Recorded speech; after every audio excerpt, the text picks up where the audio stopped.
This is no time to be modest. Just tell him we found a boatload of information. Oh, as expected of the legendary duo, you have my full and undivided attention.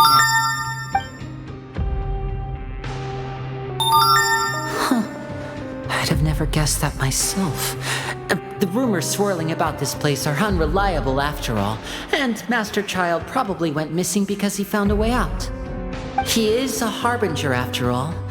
I suppose he's much more resourceful than I initially gave him credit for. Unfortunately, this isn't enough for our final report to Father. We need to find out Master Child's exact whereabouts. Father told me that even though Master Child said he was just coming to Fontaine for a vacation, he actually had some personal reasons. His agenda might be linked to his disappearance.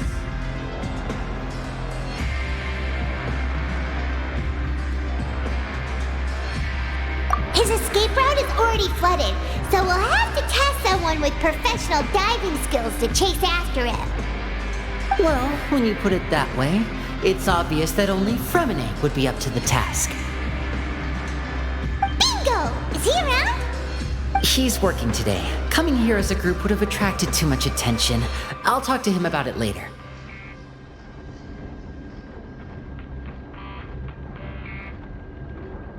It's the least I can do. We're all in this together, so it's only fair for us to fulfill our end of the bargain. Honestly, I'm far more impressed by you guys managing to collect all this information right under Risley's watchful eyes. Collecting information has always been our strong point. Now, let me think. To find out more information, Fremine will have to retrace Master Child's original route. And if he's to do that, he'll have to set out on the next pipe cleaning day at the earliest. That's 6 days from now. And after that, he'll probably take another 2 or 3 days to return. You can even estimate how long it'll take for him to get back? We've been working together for a long time.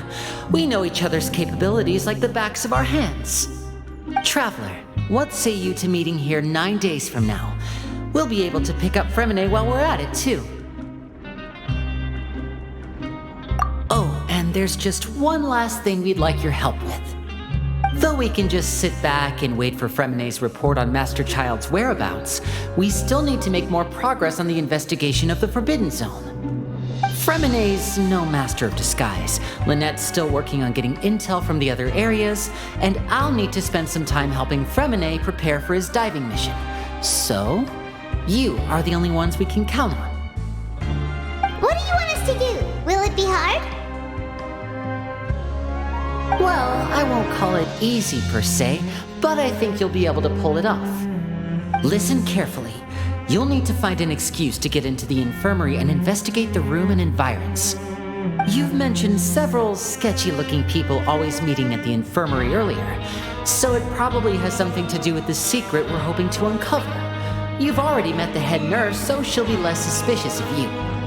Investigate the internal structure of the infirmary and any active dealings within, and pass those on to me alongside anything else you're able to discover. But also, there's no need to take risks. Don't forget, safety always comes first. My apologies.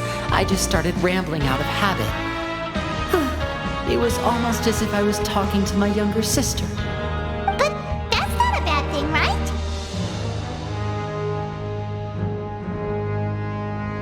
All right, then we'll head out as soon as we finish our prep. Let's go our separate ways for now, then.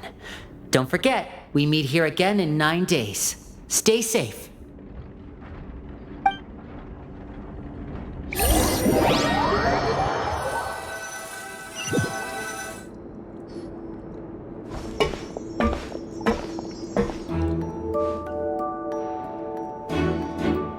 Hey, stay here for now. Paimon will take a peek.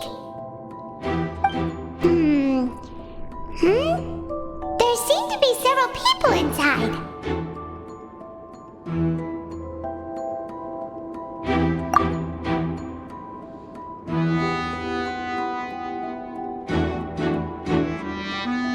Right.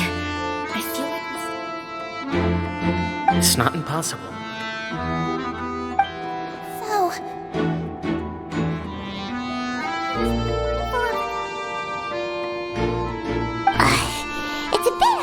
understand them from here.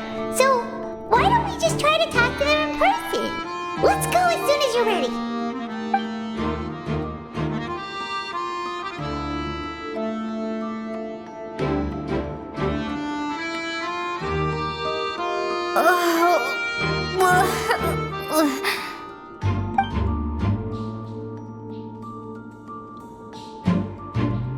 Someone, please help! She's sick!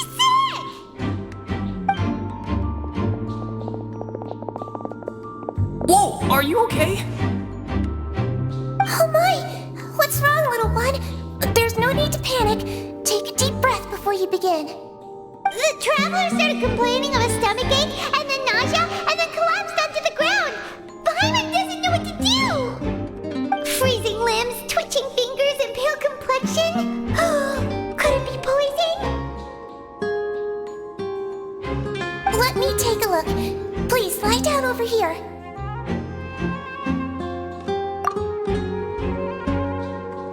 Don't worry, I'll get you to the bed safely. Here, hold on to my shoulder and walk slowly.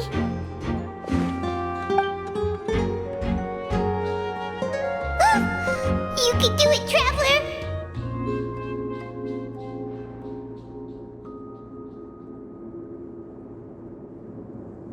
Don't apologize. You're sick after all. Now, please relax. I'm just going to do a preliminary checkup on you.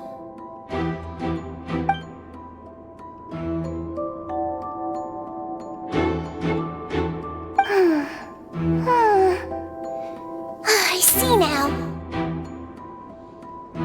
My checkup has confirmed that she's not in any mortal danger. That's our worst fear out of the way. Eh? Oh, that's good. But I'll continue my diagnosis of the patient now.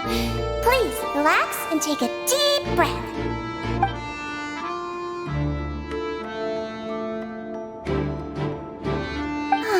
Don't sense serious damage to your organs either.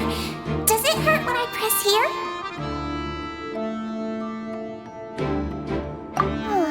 And here? Huh? But based on my initial checkup, there shouldn't be a problem here. Oh, how strange.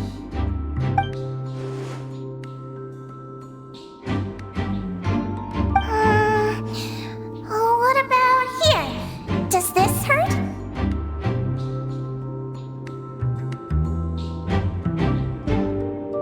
Oh, I understand.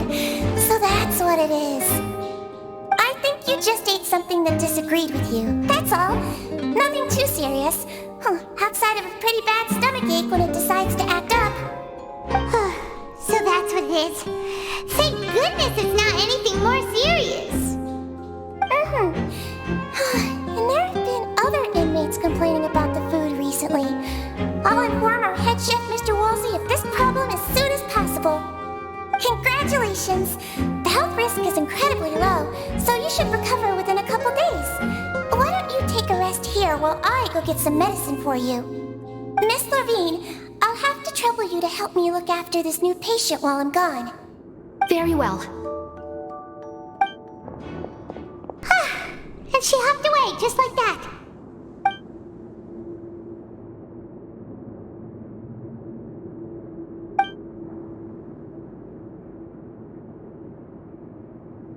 Hello. So how are you feeling now?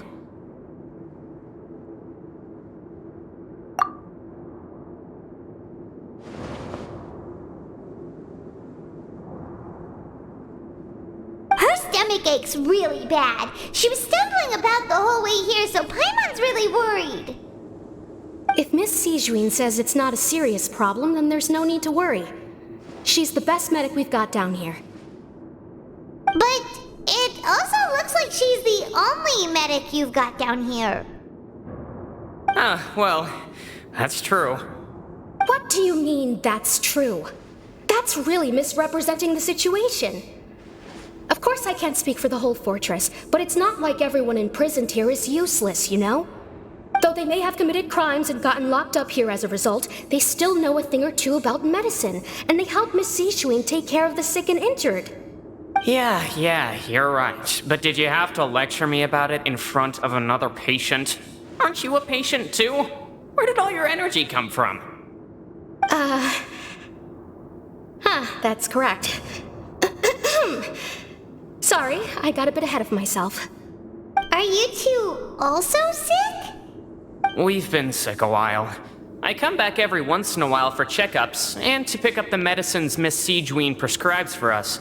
That's just the nature of chronic illnesses. As for her... you could say she fancies herself as Miss Siegeween's capable helper because she learned a bit of medical knowledge ages ago. Please watch your mouth, Mr. Jurier. Don't forget that you are the primary reason I have frequent heart palpitations. Hey, don't start arguing now! Please, keep it civil at least!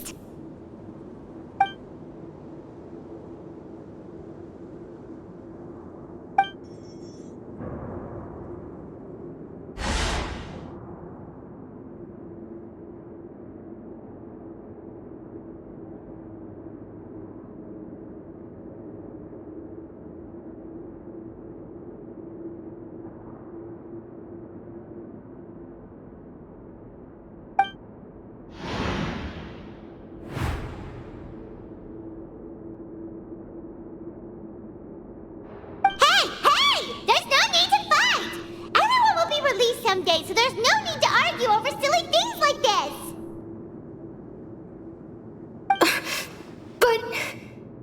But... Release. It's way too early for us to even think about that. And who the heck knows if we'd even be able to continue our previous lives?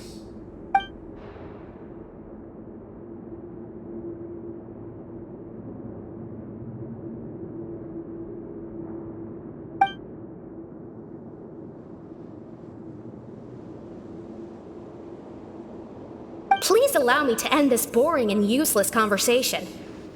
Oh, and Mr. Jurier, I don't want to see your face here again anytime soon. And same to you, Miss Lorvine. Anyway, that was more than enough rest for me, so I'm going to get out of this excessively noisy place. See you later, everyone. He just slowly walked off like that? That's just what he's like. I'm sorry you had to see all of that. I'm Lorvine, and that's... Well, his name is Jurier, but I hope you'll never have cause to remember his name. You really can't stand him, huh? I mean, can you blame me? Who would like someone who's as arrogant and obsessed with weird research topics as he is? But there's no need to keep dwelling on him. I'll accompany you two for a while. Miss Siegeween should be back soon, and I'm sure you'll feel better as soon as you've had some of her medicine.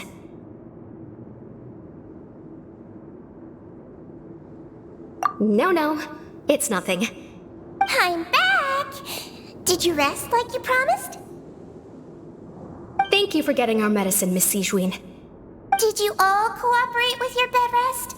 I trust that nobody got up to walk around. Good. Here, this should be 2 days' worth of medicine for you. Take 1 pill now, and then continue your bed rest.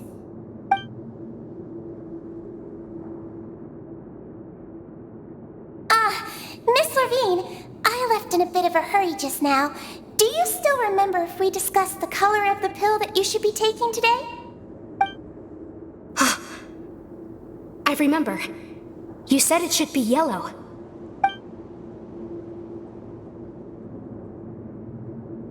Yellow, huh? I understand. These are yours. Please, make sure to go to bed early after taking them tonight. You'll benefit from a good night's sleep. All right, then I'll also be on my way now. I hope you feel better soon, too. See ya! I'm going to fill out your medical record now. You're widely known as the Traveler, right? I just want to double-check a few details, if that's all right with you. Those two made quite the commotion just now, so why don't we let the Traveler rest? Paimon can answer the questions instead. So her primary symptoms are abdominal pain, with secondary symptoms of nausea. Is there anything else? That's it! Alright then. Is there anything we should know besides to take the meds? No, her base constitution is quite good, so I'm sure she'll recover quite quickly after taking the medicine. Please, make sure to stick to bland or less stimulating foods, and don't stay up too late at night. Got it! Paimon will hold the traveler to that for sure!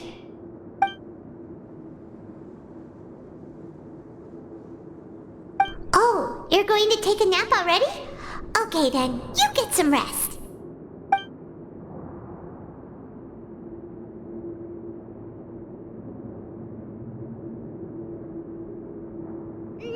We've been to lots of places together.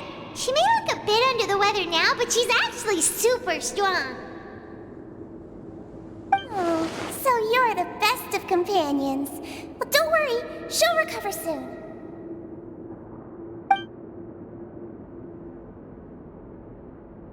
Ah, you're awake! How do you feel? You slept for a really long time, but we never left. Well, now you can go back without a worry in the world. Remember to take your meds regularly, and remember bland foods. Thank you, Miss Sijuin.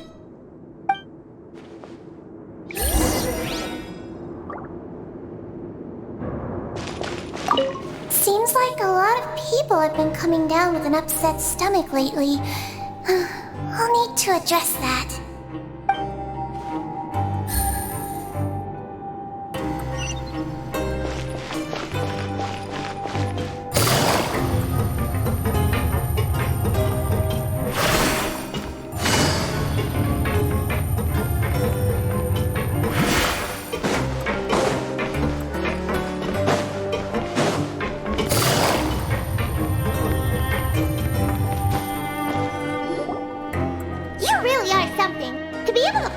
Like that and even sleep talk the entire time? You scared Paimon half to death!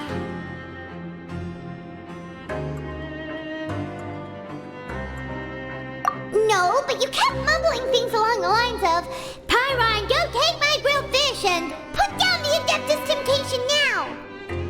Paimon talked with Sijuin the entire time you were asleep. She seems like she's just a sincere nurse and Paimon didn't notice anything unusual in the room. Are you sure we're not going off track with the infirmary?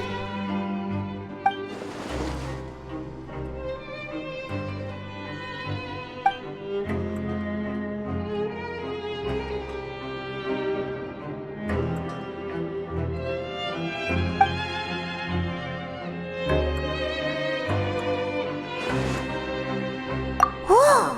You really are super thorough! All those tiny little suspicious things that Paimon didn't even pick up on!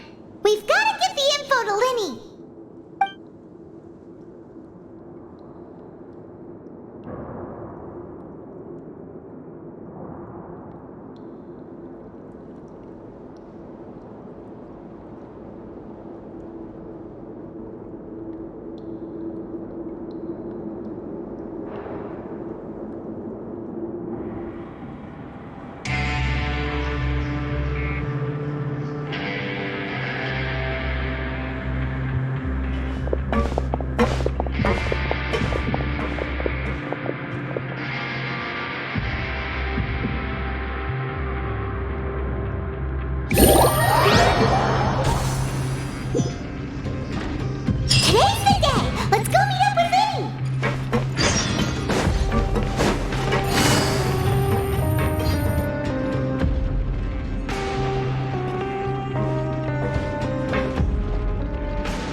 Did you two run into any trouble over the past few days?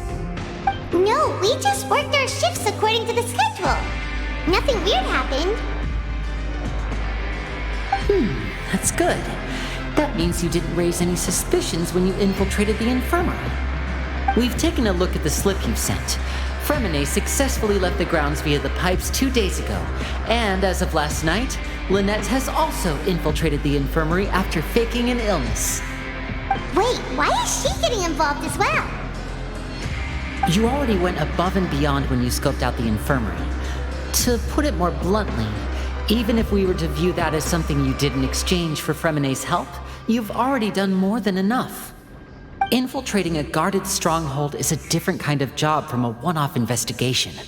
We want to avoid using the same faces over and over and reduce the amount of suspicion that will fall on any given person.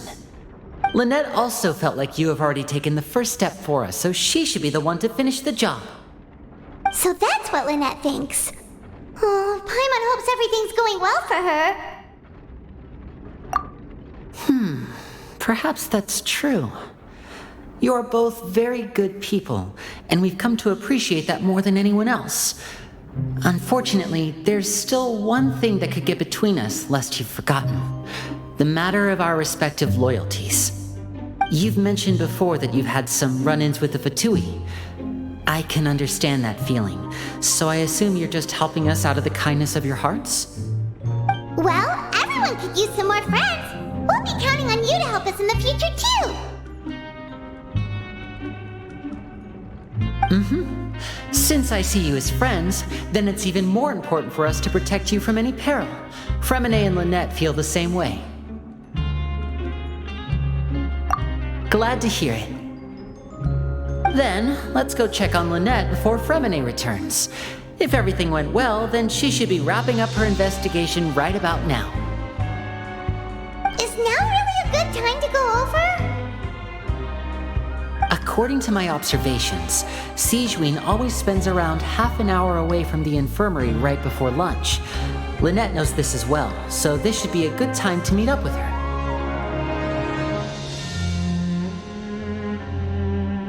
Also, I'm her brother, remember?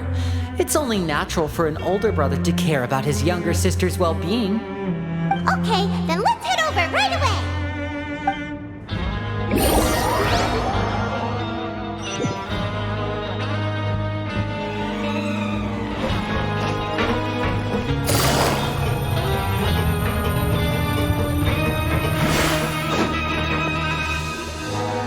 Lynette should be here right now.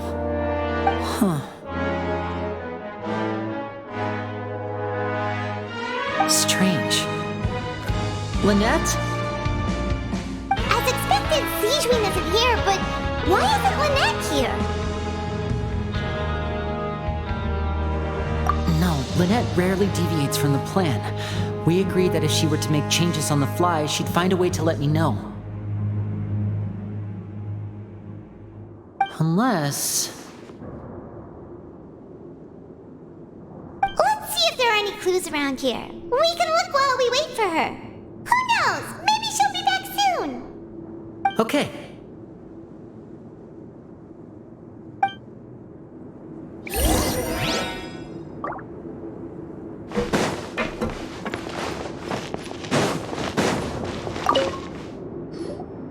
There are some books here and a few files. They all look like medical records.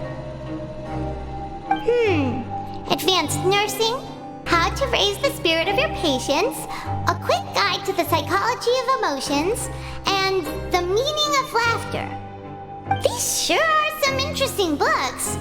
Who knew Sigewinne would be interested in these kinds of things? She even has books on understanding people's motivations and feelings. Is it because she's a Melusine? Or does she have a need to understand her patient's emotional state? Seems quite normal to me. These are skills that would come in handy for a nurse from time to time.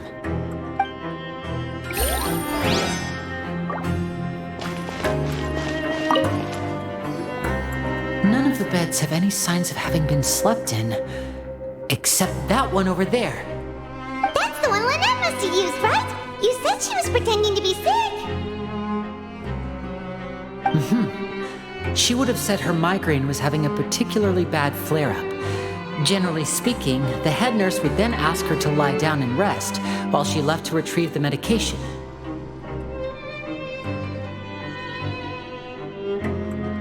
Which means either the head nurse didn't return the entire time from when Lynette laid down up until she left the bed, or the nurse intentionally left it this way.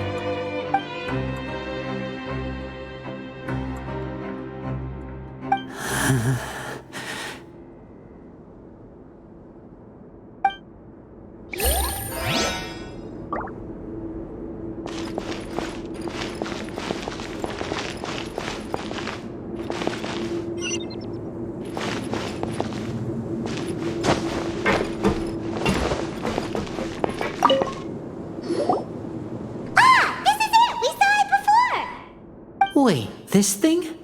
It doesn't look like it's been disguised that well.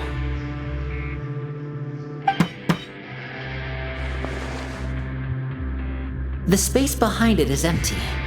From its size, I don't think it's an entrance that is meant to be taken apart.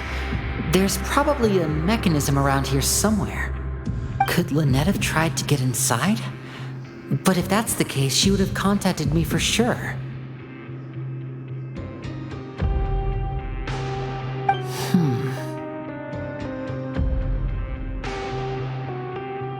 Let's look around here for some more clues. Don't panic, just take another look.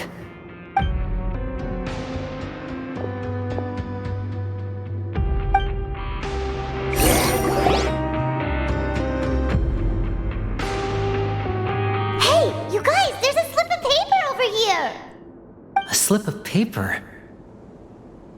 It's right over here, and there's a bunch written on it too. It reads, "Out of respect for your usual practices, I'll use a piece of paper or card as the medium to pass on my message. You may consider this as me giving you my best regards." This is... Is that all? The back. This is... Show me! Now!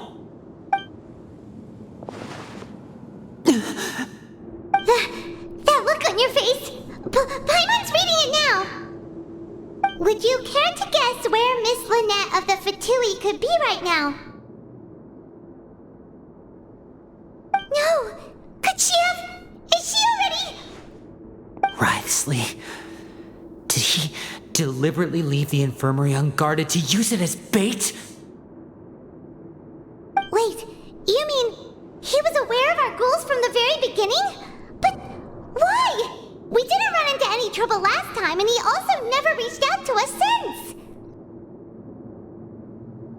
Yes, that is a crucial question. Writhsley, he doesn't do anything without a clear goal or reason. So this means he had no concerns about your activities from the very beginning. You're not from the same camp as us. You were sent down here by Nervulet, so you have no conflict of interest with Writhsley. We're a completely different story, though. I'd like to know that, too. Why did he only go after her? Don't panic, just think everything over. I have to stay calm. This is not like what happened last time. The situation's different now.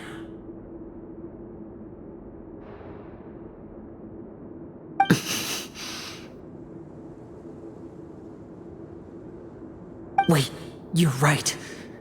Oh, wait, but that means... The fact that Fremine was able to leave the grounds, could Writhsley have let him go as well? But what does he gain by letting Fremine leave like that?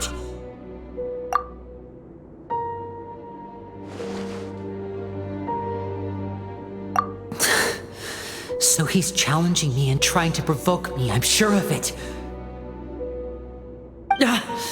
We never should have sent out Fremine. We had to go through all that trouble to find an opening to sneak him around the guards and into the pipe, and we even thought luck was on our side. If Writhsley let him leave on purpose, then he's probably in a terrible spot now as well. Lenny's getting more and more panicked. We have to calm him down. Don't be like this, Lenny. Fremine wouldn't have left if we hadn't told you about Child. That was our fault. No, I'm the leader of this operation, and I'm the one responsible for this team. I was the one who failed to protect them. I'll go talk to Risley. Hey, don't be reckless! Traveler, please talk some sense into him! I simply cannot allow Lynette to be abducted again. I have to go. I'll find a way to get them back.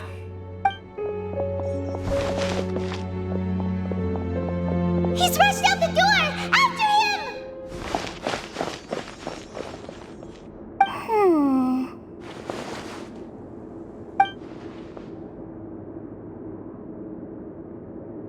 Right. I feel like we still have some room to make changes on these details. It's not impossible, but it'll require extensive testing. Is that so? Very well. Then please be mindful of the time.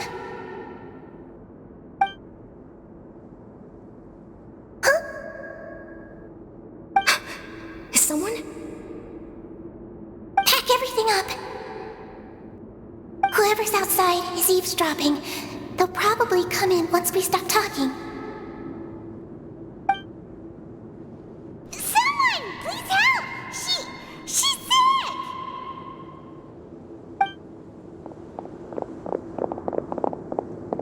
Whoa! Are you okay? These two. As expected, they've already found this place. Oh, they are quite sharp. What a delightful turn of events. I like smart people, but I also like playing dumb. I like the feeling of being trusted. Oh my! What's wrong, little one? There's no need to panic. Take a deep breath before you begin. Being able to read human expressions is quite the useful skill. Wait! Wait! It's no use. We have to catch up to him!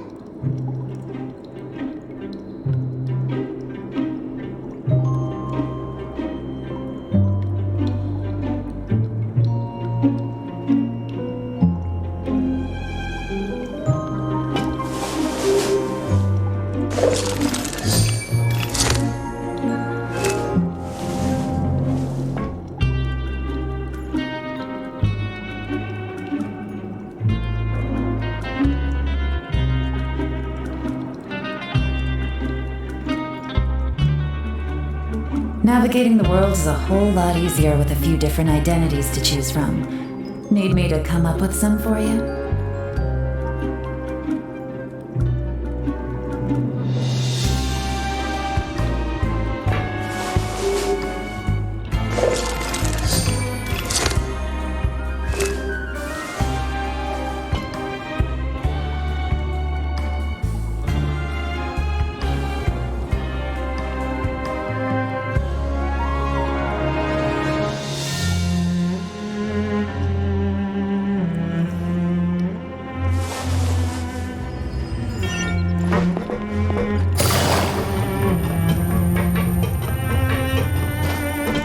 He's already out of sight! How is he so fast? Let's go head him off at Risley's office!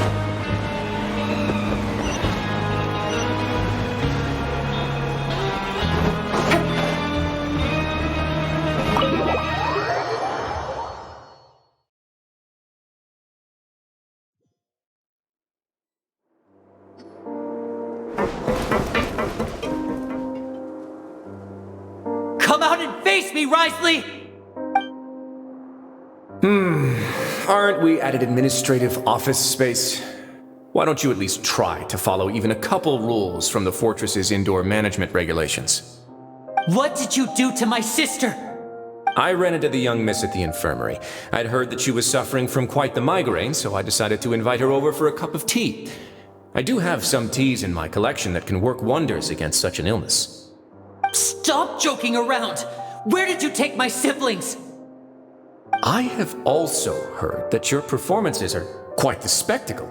Miss Lynette would sometimes enter a box filled with water, only to emerge the next second from another place altogether. Maybe she'll appear behind you right now if you were to turn your head. Is he trying to trick me into turning my head?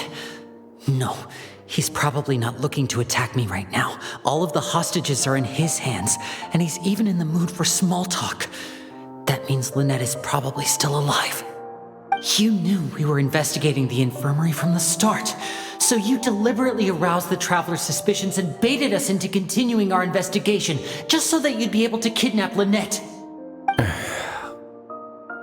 As for Fremine, no, you probably didn't even interfere with Child's escape. You let him go, so you could purge the Fatui members that we had planted into your ranks. There was no need to do so. The Fortress of Meripede is a pretty pleasant place. Most people enjoy their lives here. The only ones who act differently are those with personal agendas. It was quite easy to identify your colleagues. You removed our original members and spread the news of Child's escape so Father would assign our team to come down and investigate. Fremine has also fallen into your hands, right? If you're oh so omnipotent and so in control, why would you need hostages? One correction. Lynette is in my hands right now, but Fremine is not. He's not? What do you really want? Lenny! Oh, wonderful. Everyone is here, so I'll only need to say this once. Thank you so much for cooperating with me. Eager and to the point, I see. Alas, only Miss Lynette is currently having a cup of the fortress's finest tea. Although, as per your original plan, Mr. Fremine should also have returned to the fortress by now.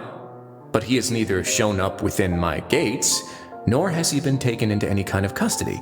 So where do you think he may be right now? Wait, you can't mean... You locked him outside in the sea? I closed the fortress's gate to the outside world. That's all. Fremine's a star diver, so he should be fine, right? No, we're still here, so he definitely tried to find a way to come back for us. So we can't assume he might have made a break for the surface. But why would I do this, you may be asking? To have an audience with you, of course. My intel tells me that Mr. Linney is a great magician, so it's only natural for me to want to have some cards of my own when it comes to negotiating. Besides, I do recall you mentioning to Miss Lynette that you've always wanted to have a face-to-face meeting with the Lord of the Fortress of Meripede, regardless of whether it was in a personal or a professional capacity. Well, you got your wish.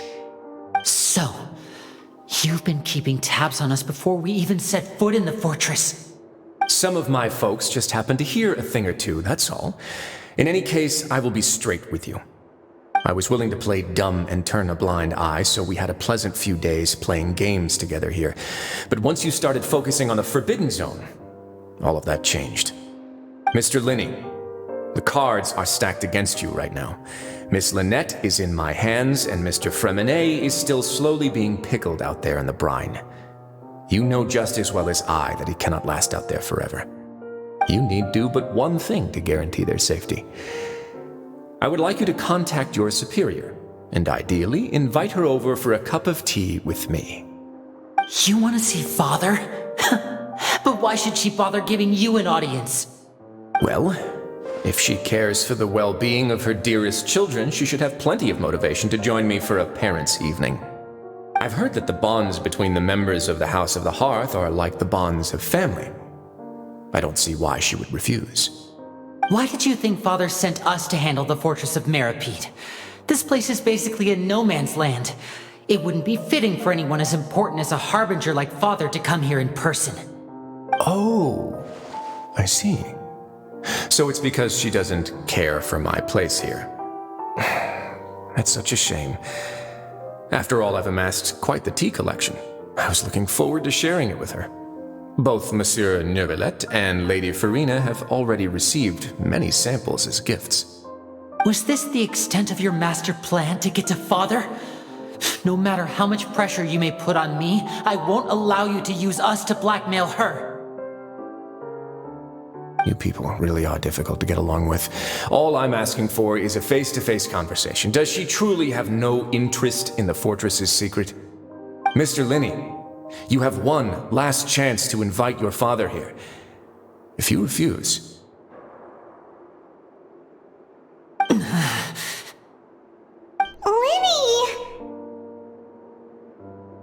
instead of asking why I'm doing this, why don't you try to see things from my perspective for a second? From the very beginning, the Fatui has been actively infiltrating my fortress. I gave you a warning by cutting off the first few operatives I found, but that only caused you to double down. Had you given up on the fortress then and there, I'd have no reason to want to talk. Mr. Fremenet left the fortress on his own, and Miss Lynette tried to pry out my secrets right in front of me. No matter how you look at it, the responsibility for this falls on you. I shouldn't ask Father to do anything because of us. 6, 5, Wait, 2, 1. Time's up. It really is a shame, Mr. Linney. Risley! Negotiations have broken down. Please leave, ladies and gentlemen. It's time for my afternoon tea. Yeah, listen to the Traveler. If you can't talk to Linny, can you at least talk to us? You do realize that I'm only letting you go because of Neuvillette, yes? You're here helping him out, and I've already done my best to stay out of your way. But that doesn't mean you can just do whatever you want. The fortress may be small and remote, but it still has its own set of laws.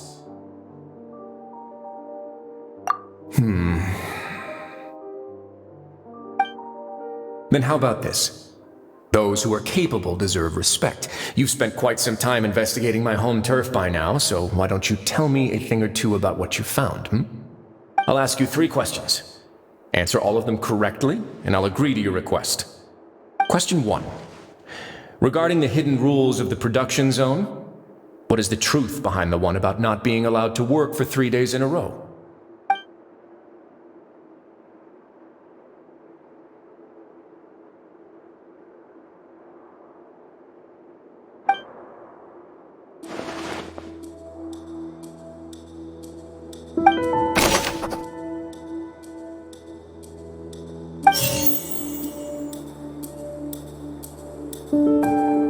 I've been told that the infirmary is always empty for the half hour just before lunch. But what could Sijuin be doing during that time?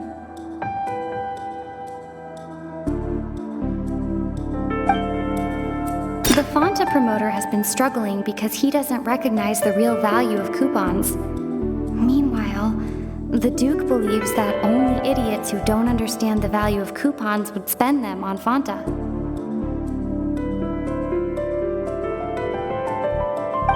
We often see Miss Sijuin observing the prisoners at work near the production zone. It seems like she can perceive the general state of a person's health just by looking at them. Fonta's internal reports suggest that they're starting a new trial of an unnamed and unpackaged product. But the product has to undergo a trial because even Fonta's own employees have a lot of reservations about it. The research notes said that the Melusine race perceives the world very differently from humans. Because of that, the Melusines have also developed a sense of aesthetics that appear rather strange and alien to humans. According to Collins, the Pancration tournament only took place because the Fonta company sponsored it. The company must want a return on their investment as well. We often see Miss Sijuin observing the prisoners at work near the production zone. It seems like she can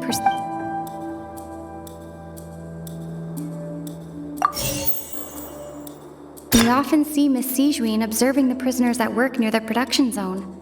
It seems like she can perceive the general state of The Fonta promoter has been struggling because he doesn't recognize the real value of coupons. Meanwhile, I've been told that the infirmary is always empty for the half hour just before lunch. But what could Sijuin be doing during that time?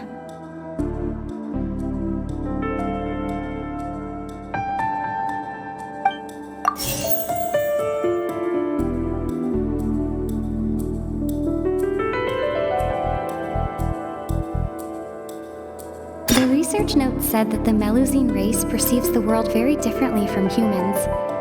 Because of that, the Melusines have also developed a sense of aesthetics that appear rather strange and alien to humans.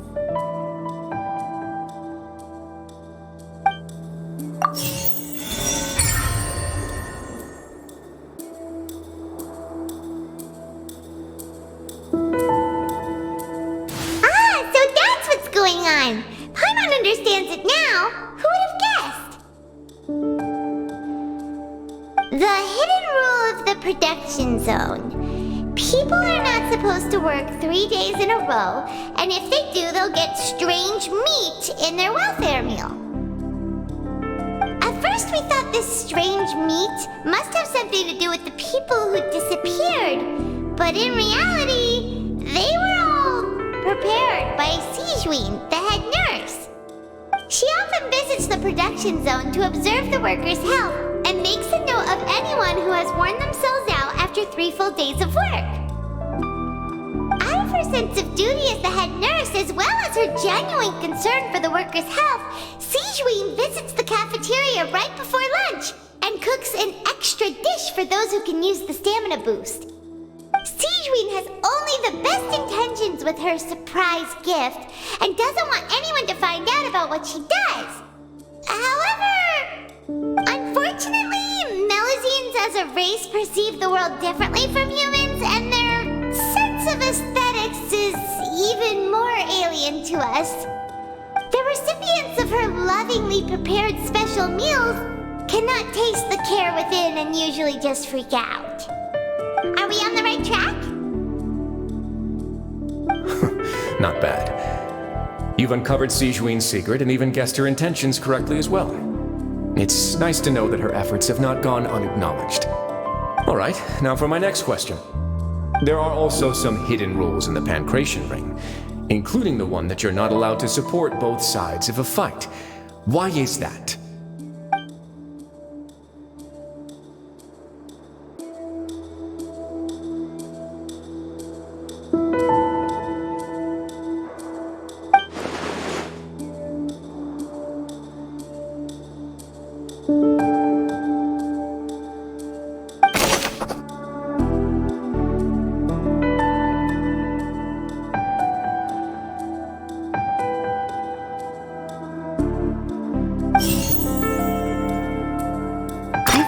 The infirmary is always empty for the half hour just before lunch.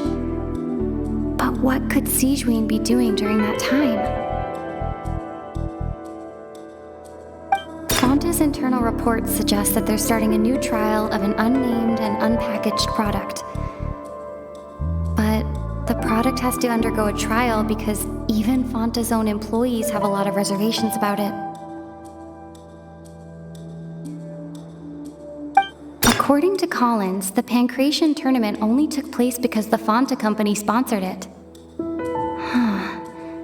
The company must want a return on their investment as well.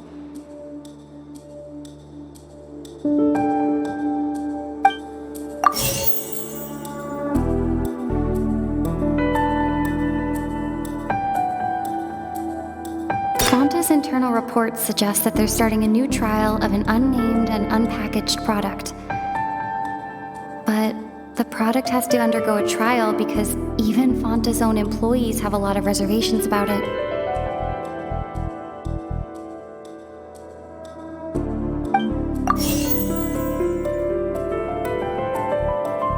The Fonta promoter has been struggling because he doesn't recognize the real value of coupons. Meanwhile, the Duke believes that only idiots who don't understand the value of coupons would spend them on Fonta.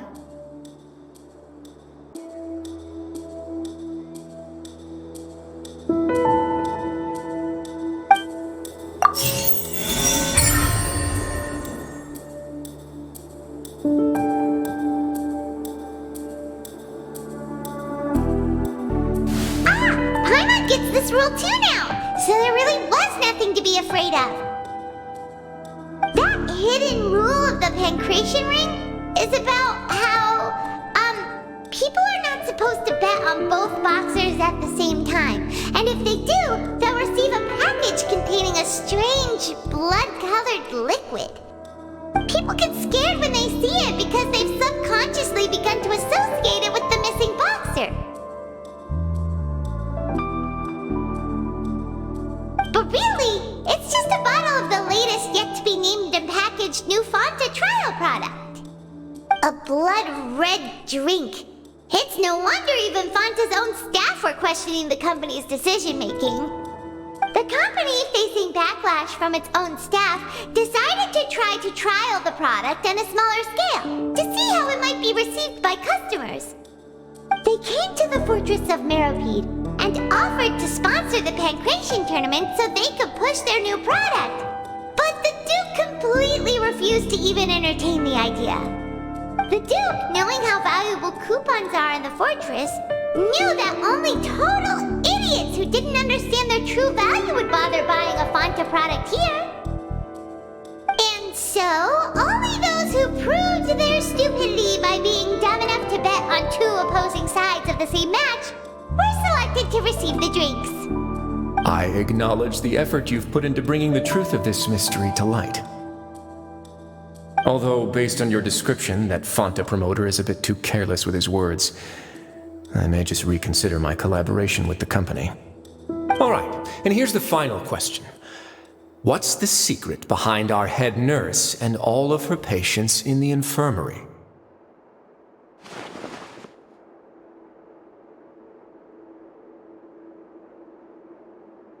Stop your cruel and pointless games, Risley! You know that we haven't finished our investigation, so there's no way we can answer the last question! The thought of sparing Lynette and Fremine never even crossed your mind! You'll pay for this! Ah! Lenny, are you alright? Oh, close one. I owe you, Sigewinne. That was a fantastic shot. It was nothing, Your Grace. Sigewinne? Though this gun may look like a toy, it's actually fully functional, as I just demonstrated. Sigewinne... You... Not at all. I am merely a resident of the fortress, and thus protecting it is my duty. When Monsieur Nervulette asked me to come here, he told me that my job would be to take care of the well-being of everyone here. I am merely discharging my duties. But if you mean what you just said, then isn't Linny someone you should be looking after as well? Isn't he a resident here just like the rest of us? But I really am just doing what Monsieur Nervulette told me to do. Everything I did, I've done to protect them. Had I not, they would be in far more dire straits right now. His Grace knows it too, right? Your Grace? Mind proving my innocence to them? My dear Sigewinne, whatever shall I do with you? Would it have killed you to just wait another minute or two? Well, it's nearly time after all. The way you do things can be truly frustrating sometimes, Your Grace. I figured I should try to talk some sense into you. What are you talking about? What time? Take me if you want. Let them go. How touching. Can you just give me one more minute? Don't be like that, Your Grace. All right, everyone, calm down. 2 more visitors will be arriving any time now. I'll go get a cup of tea. Miss Sigewinne, I leave Miss Lynette in your care. You... What are you doing? I believe I hear footsteps.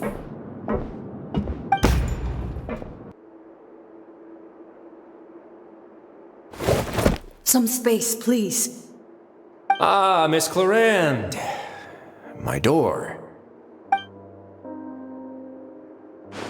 Fremine... Fremine... What's going on? What is Clarande doing here? Work. I'm sorry about shooting you, Mr. Linney. The tranquilizing effect will begin to wear off soon. Please take it easy in the meantime, though. What happened to Fremine? Wasn't he diving just outside of the fortress? Why is he looking like this?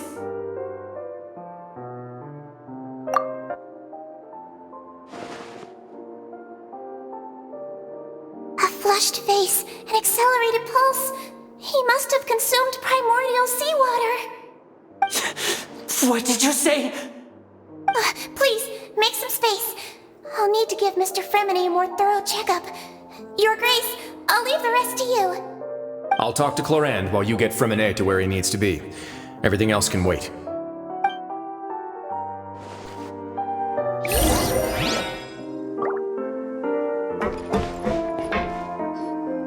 What's that look on your face? I thought I made good time on the way back.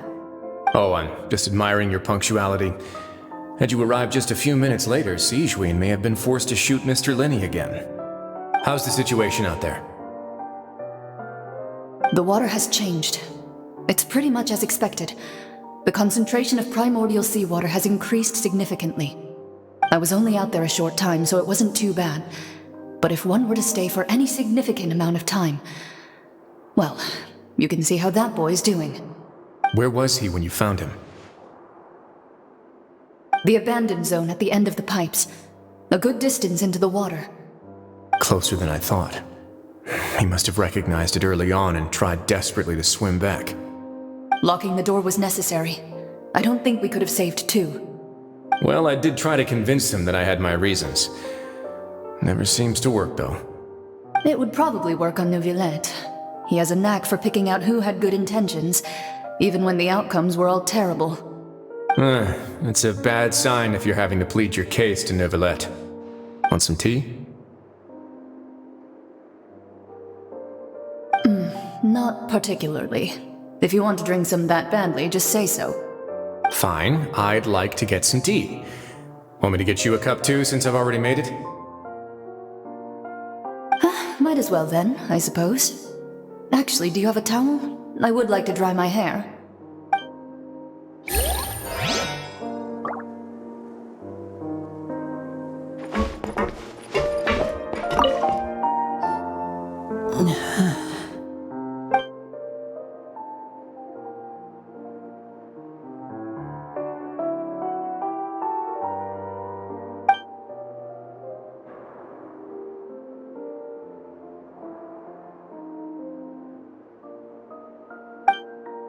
How is he? These symptoms are probably caused by an acute ingestion of a large amount of primordial seawater. Still, his condition is not critical. Of course, it would be best if he stayed for further observation. But let's leave him here for now, and move him to the infirmary once he's recovered a bit more. Sorry. I am aware that the infirmary may not be your favorite place in the world at the moment. We do only have a single clinic in the fortress, however. Why would he ingest a large amount of primordial seawater after leaving the fortress? How could that possibly happen? Please, look after Mr. Fremine for the moment.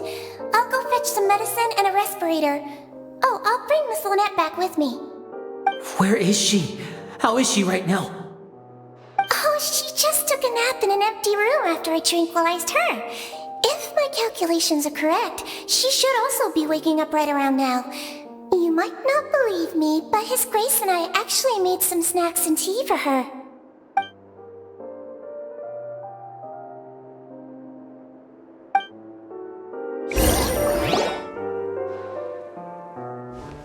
Linny, are you okay?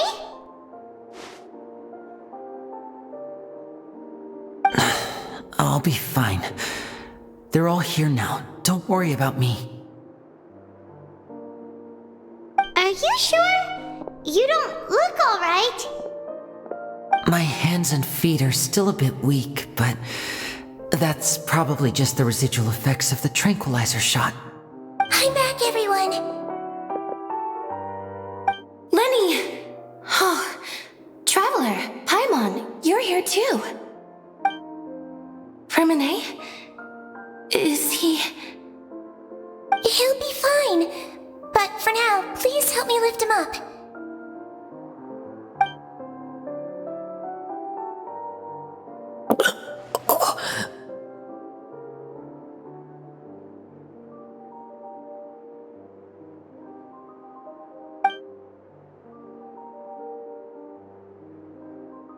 His breathing's beginning to slow down. Give me a hand and help me get him to the infirmary. Yeah, I'll take him from this side. Lynette, together? On it. Traveler, you seem pretty worried about him. Want to come with us?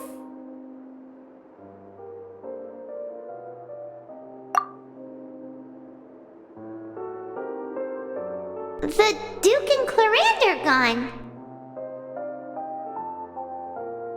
They probably went to get some tea. The Duke will explain the truth in just a bit.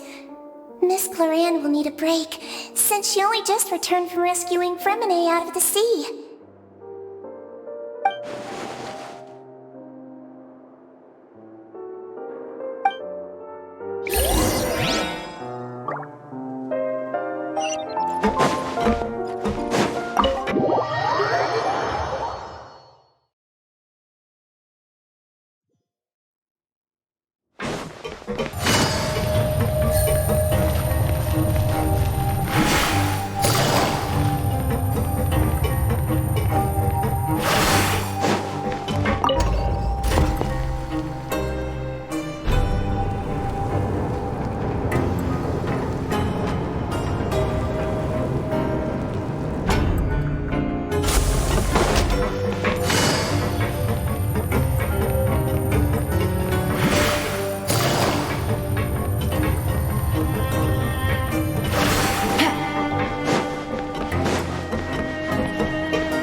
He's awake!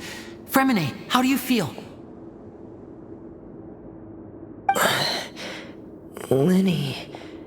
Lynette.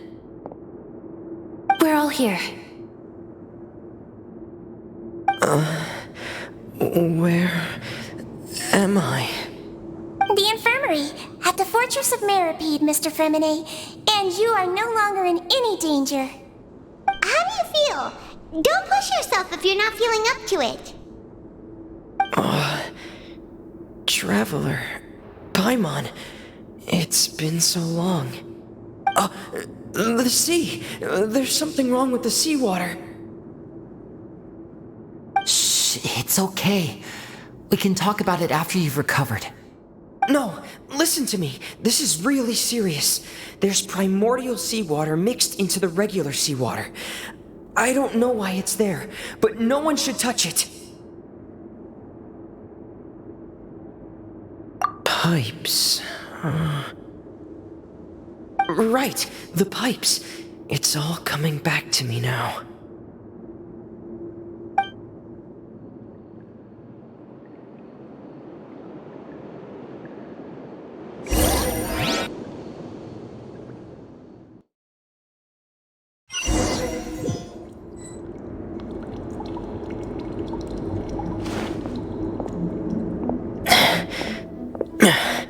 I'm in. Seems like this pipe hasn't been used in a long time. It looks abandoned.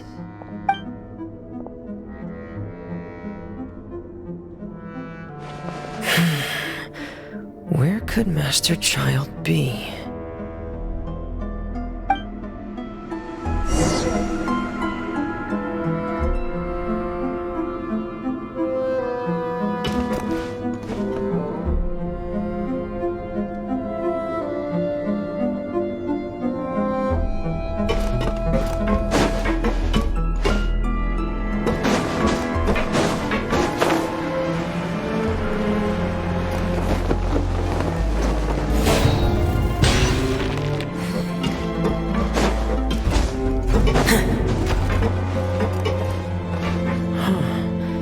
This mechanism looks like it's been tampered with. Could he have done it?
It's getting stuck on something.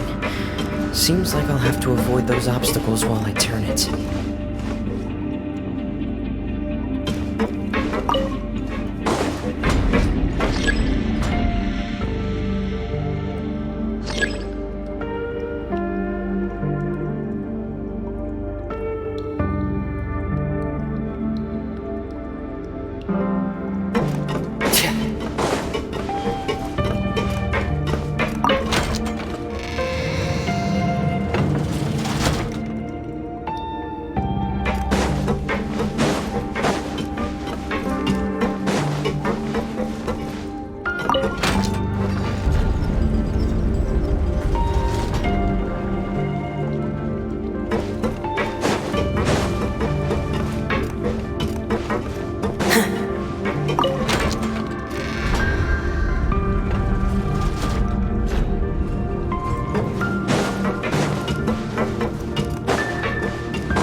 This is where the water starts. Okay. Master Child probably dived into the water. I'll go take a look as well.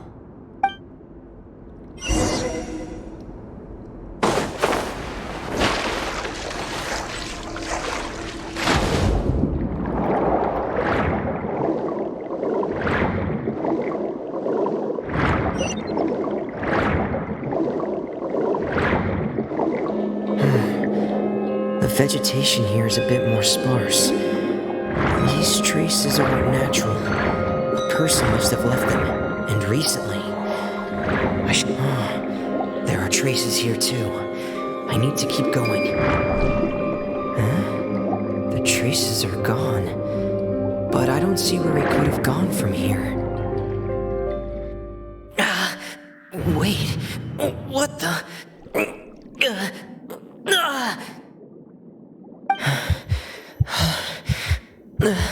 My heart is racing, and it's getting harder and harder to breathe. What's going on?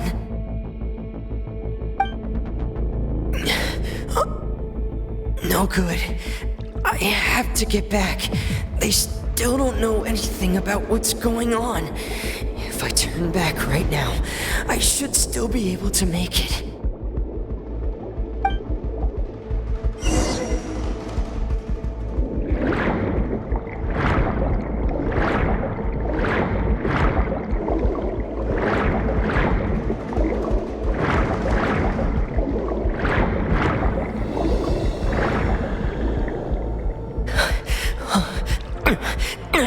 I can't die here.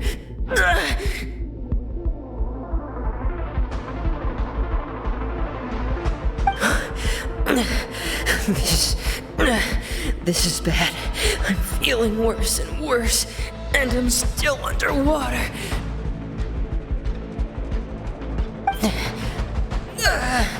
I have to push on.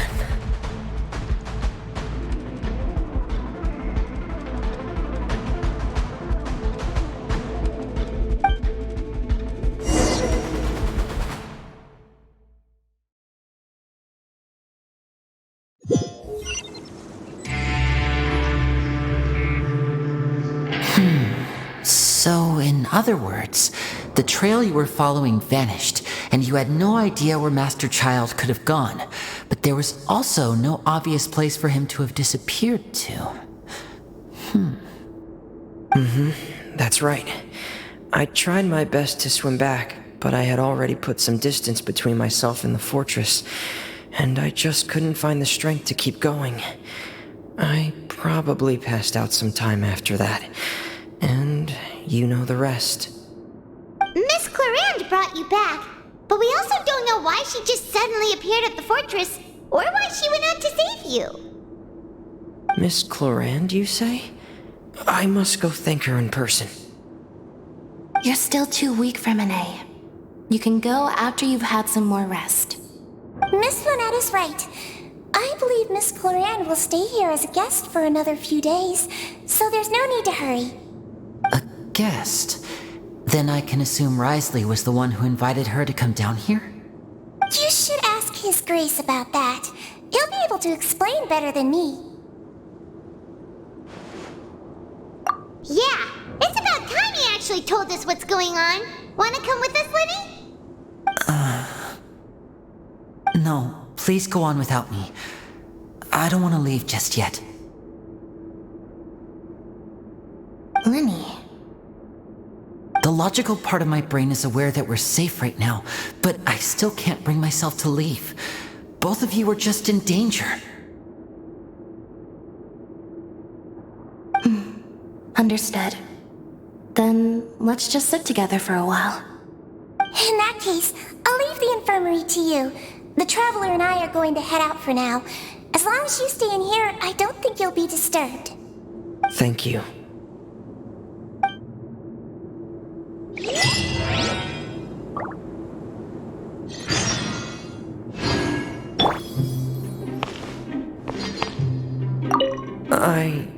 I'm so sorry, Lenny. I'm also really sorry, Lenny. I should have been more careful. Don't say that. It was all my fault. I was the one who should have been more careful. You two were nearly... If I was stronger, maybe I would have already found Master Child. No, how can you say that? Huh? I'm sorry. What I'm hearing is, we all dropped the ball at some point during the mission, so the responsibility falls on all of us. Isn't that right? Yeah, that's right. It's on all of us. Lenny, we understand that you're worried about us, but we're worried about you as well. Please don't blame yourself. We want you to keep your spirits up. Yeah.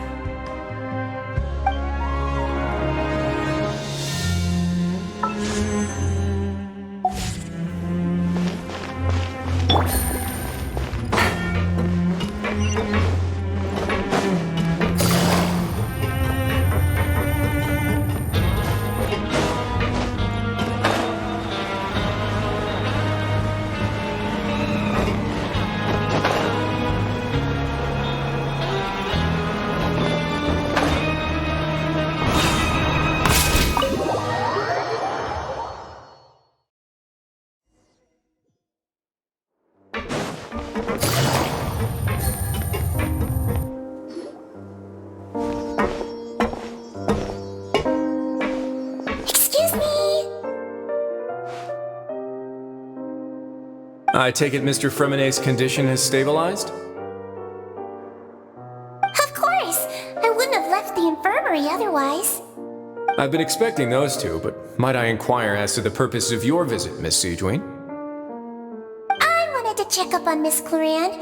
How are you feeling? Mostly fine, I think. If you don't mind, I'd like to perform another quick physical exam. It'll just take a few minutes. All right. Thank you for looking out for me. I'll take my leave for now, then. Well, want to explain yourself, Risley? Of course, but I'm not partial to the word choice of explain. How about enlighten? Where should I begin? How about you start by asking me any questions you have? You can start with whichever one you'd like to get answered the most. Then Paimon will begin. Did you know about Lenny's goals from the very beginning? No. I just knew they were Fatui operatives sent to the fortress by the Knave. As for their specific goals, I only figured those out as you made progress on your investigation. You managed to monitor and stay ahead of them even though you didn't know what they were trying to do? They came here with ulterior motives. I'm quite adept at discerning what that kind of behavior signals. Initially, I thought their goal was just to investigate Child's disappearance. Linny suggested that I had deliberately let him escape, but in truth, I didn't really do anything special to help or hinder him while he was here. Everything he did, from finding helpers to leaving this place, he did on his own.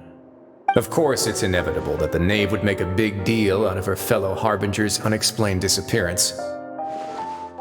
I'm also quite curious about where that Harbinger went, so I figured I might as well let the Fatui do their own investigative work. All I care about is the answer. So you were hoping Lenny's group would just do your work for you? You make it sound like that's a bad thing.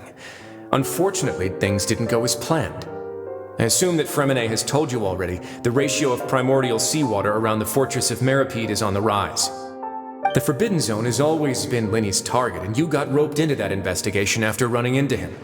I began to intervene out of concern for your safety, and also to prevent the fortress from becoming entangled in more irksome matters. Are the rumors true that you're also a former criminal? Now, why would you put it like that? Isn't staying here all day and serving as the manager of the fortress a kind of sentence unto itself? Another form of prison? I just happen to have some support from the rest of the inmates. That's all. Oh, right! Paimon wanted to ask, who invited Cloran down here? Me, of course. I paid her good mora to come down to the fortress for some field work. As a champion duelist, Miss Cloran could be considered to be an independent party. I needed to find an exceptionally capable person to help me get through the impending crisis. And saving Fremine was part of that crisis? You can think of it like that, yes. Credit where credit is due, that boy is quite adept at diving. Had conditions not been as hostile as they were, he probably would have found the missing Harbinger already. That's not something you should be asking after. Neuvillette only asked you to investigate Child's whereabouts. All I need to prove to you is that the Forbidden Zone had nothing to do with the Harbinger's disappearance. That should be clear now that you've spoken to Fremine. But we've already uncovered that there's something wrong with the infirmary, and we've answered a bunch of questions that you threw at us. Isn't it about time that you answer our last question in return? You make a compelling case. Do you really want to know the answer that badly? Yeah, Paimon really wants to know. Even if the truth may not be pleasant?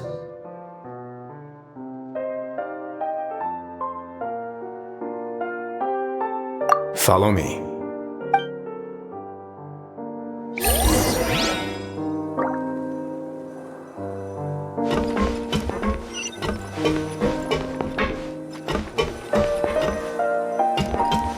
Take it easy.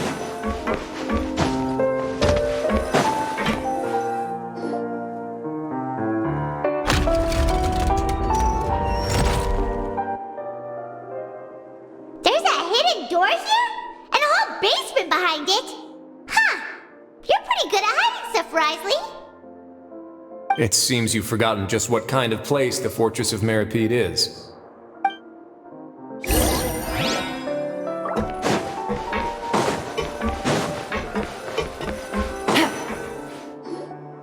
Stand on the central plate. Wait, is there a secret mechanism or... Whoa!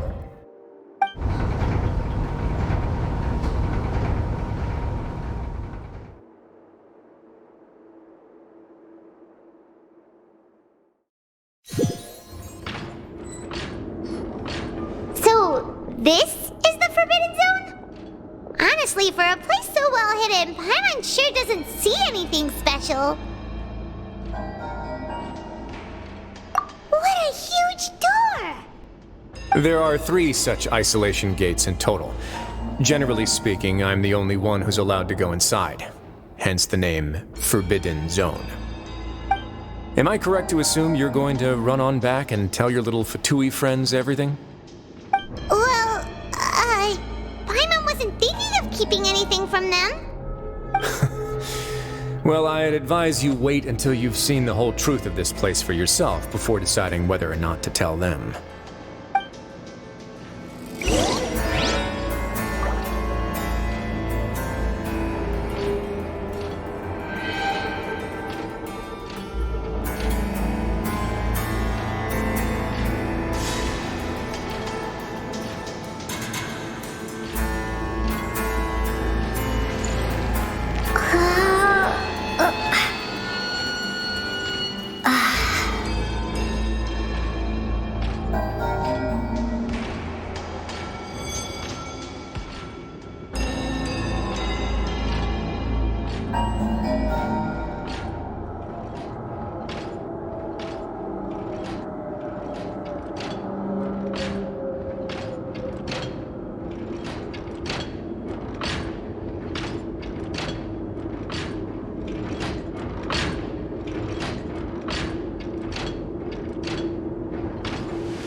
So there's a switch on the side. Stand back.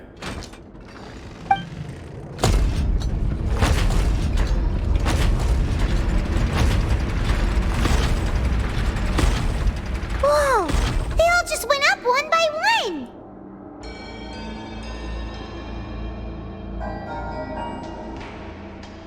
Go on, have a look.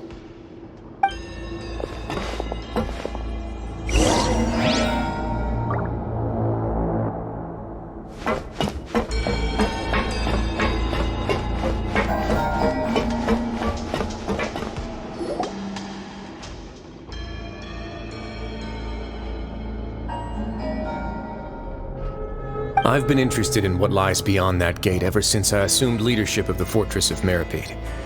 Of course, it would be unwise to recklessly open it, but it'd also be risky and negligent to simply ignore any potential danger that could be behind it. The readings on that dashboard have not budged since the day when I first laid eyes on this place. But over the past year, the needle has crept upwards from its original position, likely because some parameter it's been tracking has changed, if only infinitesimally. Normally, I would have ignored it, but I happened to have some free time when I noticed it, so I investigated. Any guesses what the reading could be tracking?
Very reasonable guesses.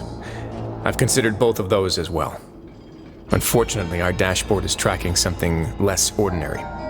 The temperature should vary with weather and climate changes, so for something that rarely shifts, the water pressure is more likely. We ran a few tests to increase the pressure from the outside, but the readings didn't change at all. Later on, a few more possibilities occurred to me, such as a potential connection with the primordial sea. I began to make a few preparations based on that hypothesis. Over the past few days, the needle has moved again. With that and the symptoms that Fremine displayed after leaving the fortress, I can now confidently conclude that the readings represent the concentration of primordial seawater in the seawater nearby. The concentration of primordial seawater? But we're already under the sea! And that is precisely the problem. We're at the bottom of the sea, and now we're surrounded by toxic seawater. Somehow, primordial seawater got mixed in, and the concentration is steadily rising.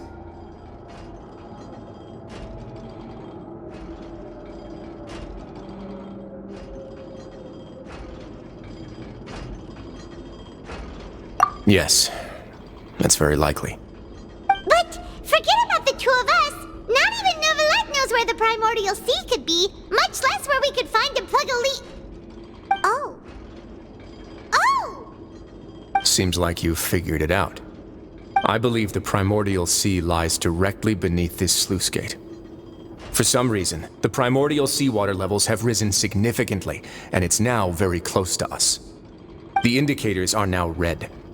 Although the gate still stands, some primordial seawater has already leaked out and mixed into the sea around us. If this continues, soon it will no longer be able to hold back the primordial sea at all.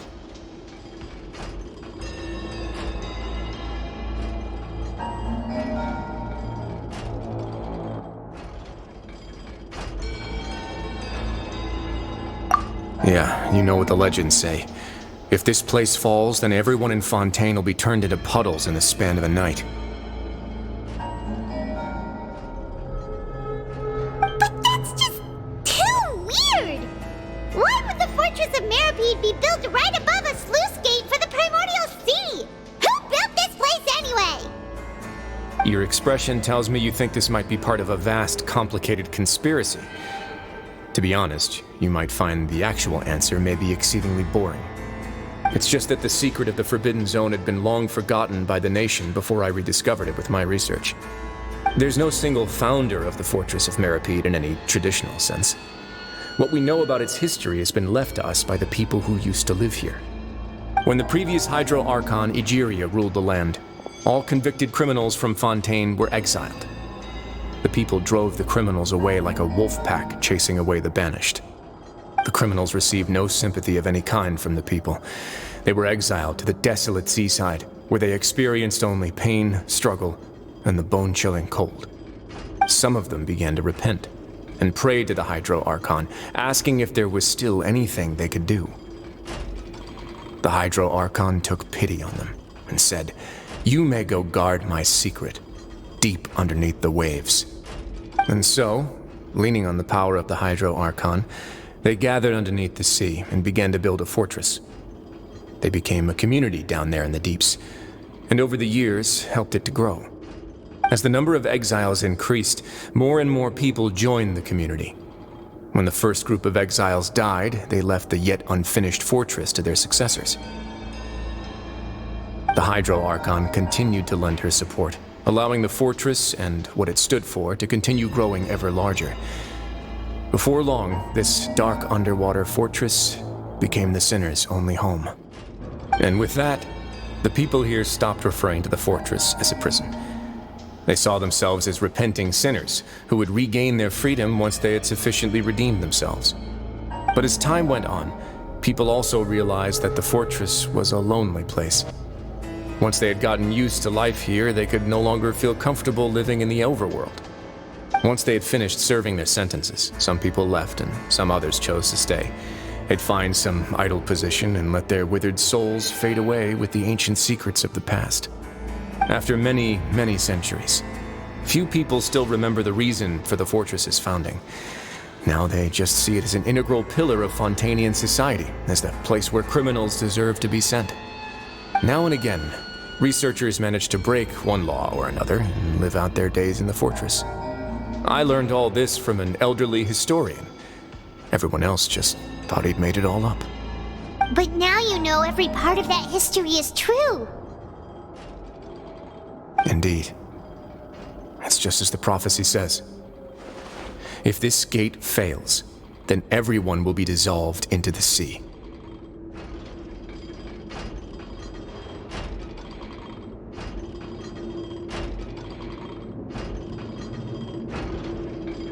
To be frank, not really.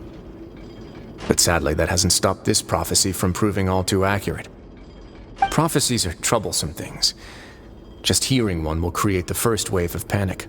Seeing signs of it will bring about the second, and actually witnessing it in real time, the third.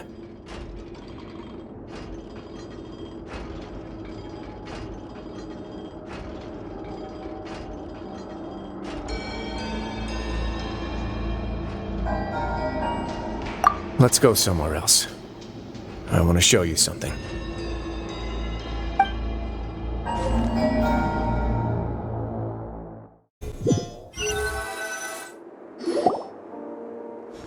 This is it. Your Grace, perfect timing. The results from our last round of experiments have... Wait, Jurier, he's not alone! Huh? Lorvine and Jurier? No need to panic, you two. I've already told them about our plan. What? After you warned us not to tell a single soul about any of this? I'm skeptical as well. Are you sure they are trustworthy? The results speak for themselves, don't they? These two may already know more than you could ever imagine. All right then, if Your Grace insists. They seem harmless enough, so I'll trust them for now. Well, how about some reintroductions? This is Jurier, one of the highest-ranked researchers from the Fontaine Research Institute. He used to work under Edwin. I trust that you've heard of Edwin?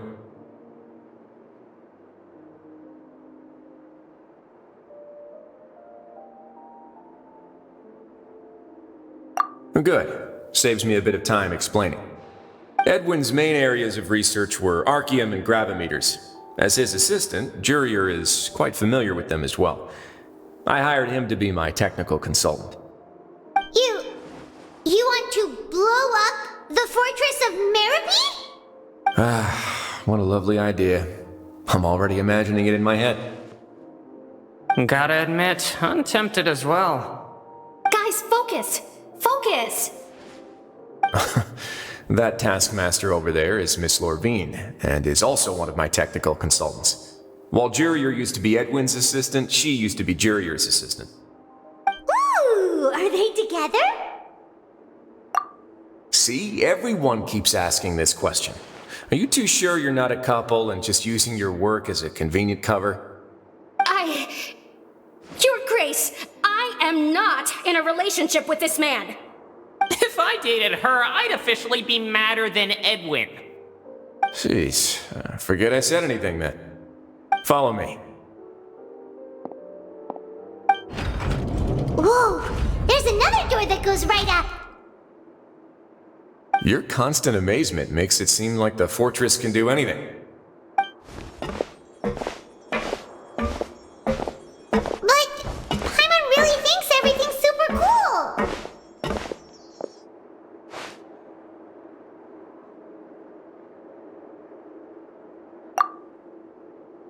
Well, let's spice it up a bit. And here you go.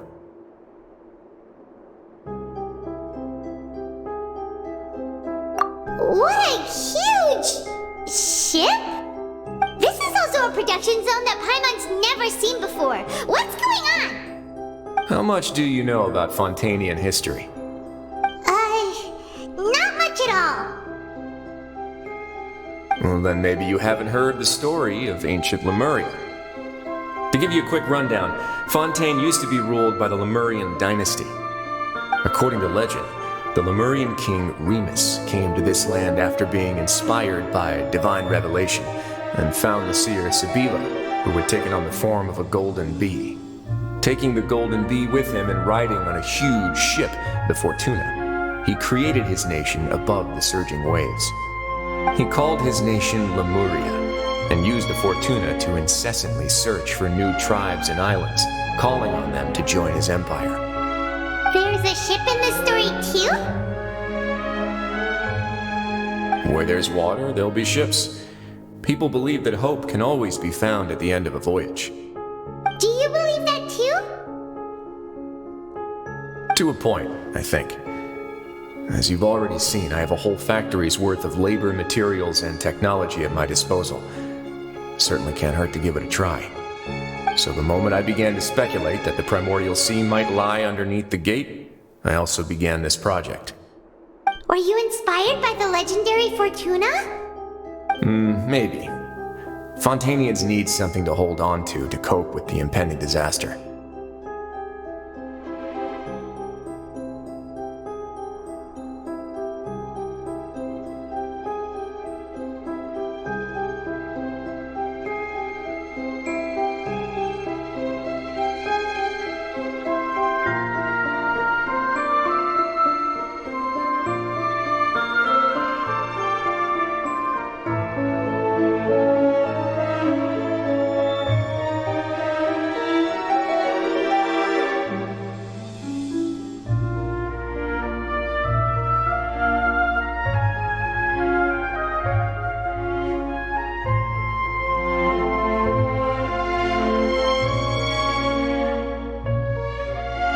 Were the workers to find out the truth behind this ship, riots would destroy the fortress faster than any catastrophe.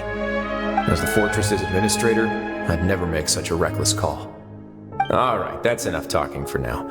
I'll need another 3 cups of tea to soothe my throat. Do you have any other questions? Seems like you're good. Come on, I'll take you back.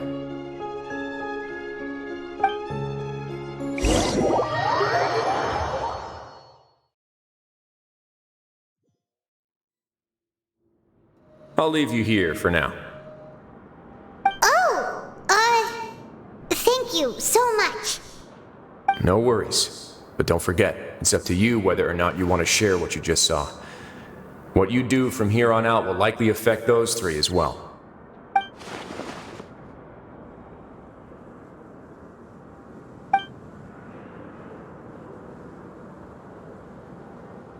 Yeah, we'll put a lot of thought into it for sure.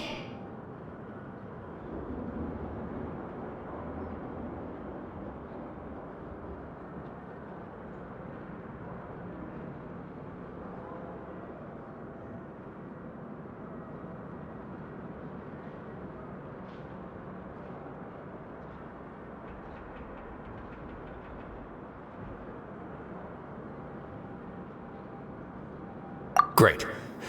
I look forward to what happens next.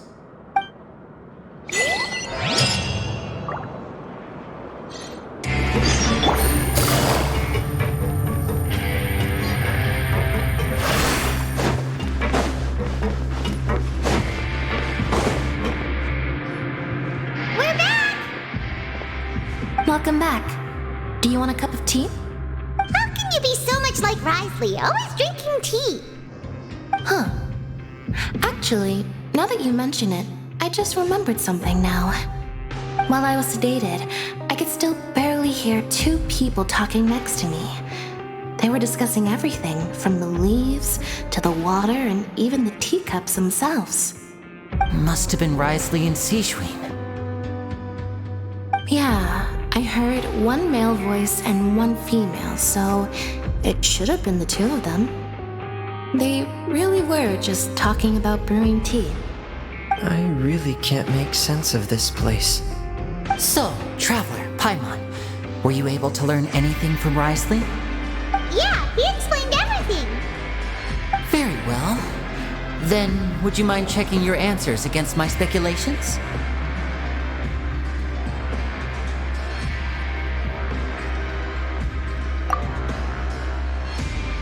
Yeah, I took the time to rest, so I'm feeling a lot more relaxed now. Nobody else is around, and Miss Sejuin is also busy with something or other, so let's just talk here. All right, then I'll posit my theories. I asked myself 3 questions. Firstly, why was Fremine affected by the primordial seawater? It was because he dove into the sea. My theory is, the long-lost primordial sea is probably very close to the fortress of Mirapede. Ooh, he's good. He got that right on the first try. That's Arlene. Secondly, Risley's attitude changed dramatically during the course of our stay here. He ignored us completely at first, then suddenly roadblocked us. Why? I spent quite a long time thinking about this. If he has been monitoring the Fatui since the very beginning, he probably ignored us at first because he was hoping we could find Master Child for him. What's more, the Fortress of Meripede is not part of Fontaine's court system, nor does it report to Udex Nervulet. Wriothesley is basically the king of a no-man's land. As long as the fortress doesn't do anything about Master Child's disappearance, Father can use it to pressure the Fontaine authorities. And while the two factions are pitted against each other, Wriothesley will be free to move between the parties of interest. If I had to guess, he probably has something that he's working on himself. It's likely related to the secret of the infirmary, but I just can't think of what it could be.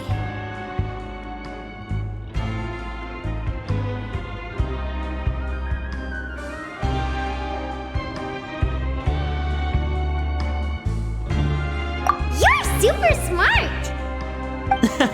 Thanks so much. Then finally, there's the last question. If Wriothesley does have a plan, what could it be? All I know for now is that his plan probably has something to do with the changing nature of the seawater. He's even gotten Cloran to help him out. That can't be the full extent of what he's doing. There's probably a secret passageway behind the block in the infirmary, and there's something big in the fortress that most people here never get to see. He has a bargaining chip, and it could be important enough for Father to deal with him directly. I don't have enough information, so I have no idea what his chip might be. But let me guess. You have the last piece of the puzzle.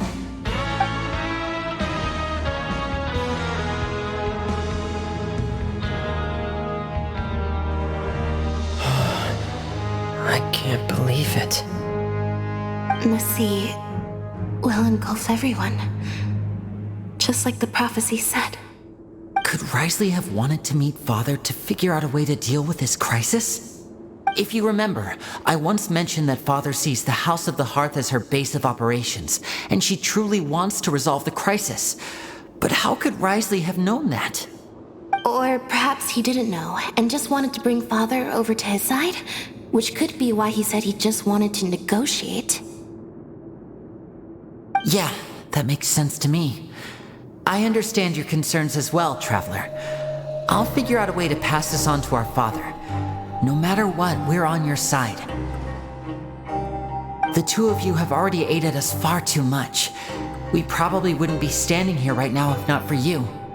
If you ever need anything else going forward, please come to the House of the Hearth at any time. Though you may not share the sentiment, after all that we've gone through together, the three of us basically see you as family now. You have my gratitude. Thank you for protecting Linny when it really mattered. And thank you for sharing the secrets of the fortress with us. We didn't think you were going to do it. Why are you being so formal all of a sudden?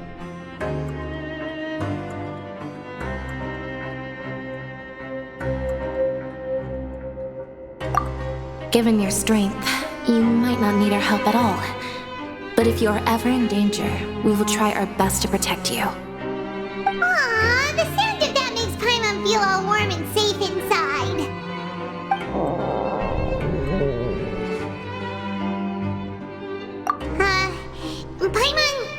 Paimon's hungry.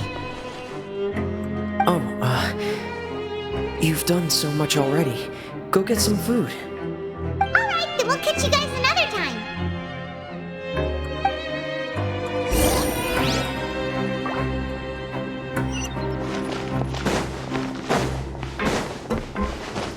Take it easy.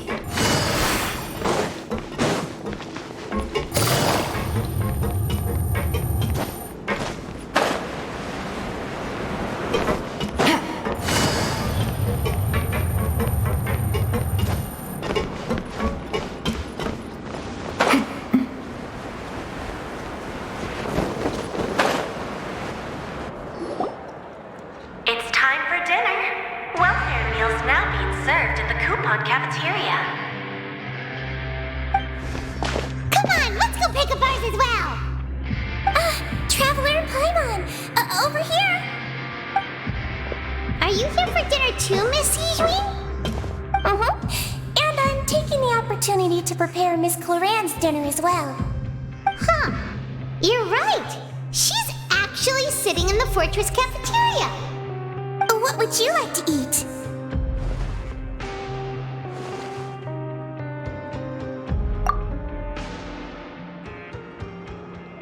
Yep, you can. I've already talked to our chef, Mr. Wolsey. It's all on me today, so you can get whatever you'd like.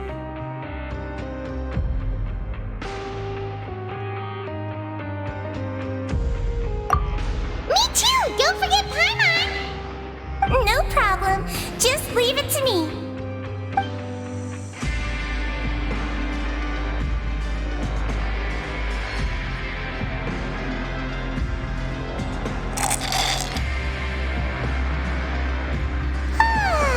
So delicious.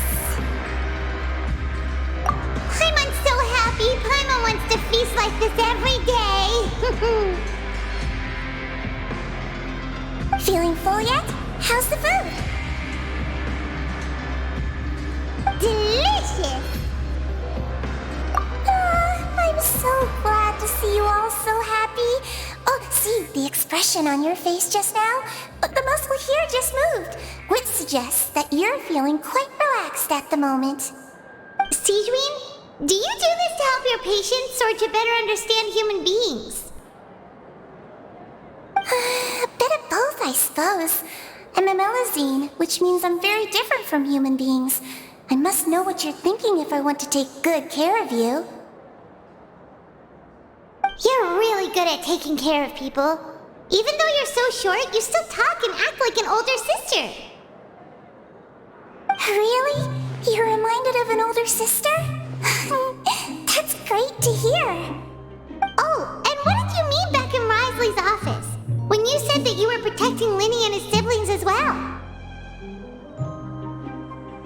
Oh, that. I just asked His Grace to look out for those children, especially that diver boy. I was getting a bit worried after hearing that something was wrong with the water. Thankfully, Cloran is very strong and managed to save him in the nick of time. His Grace also sealed the pipes after Cloran left, to make sure that Linny wouldn't impulsively chase after his brother. Although the path was blocked, we still stationed some guards there to stop anyone from approaching. They were instructed to only open the door once Miss Cloran had returned.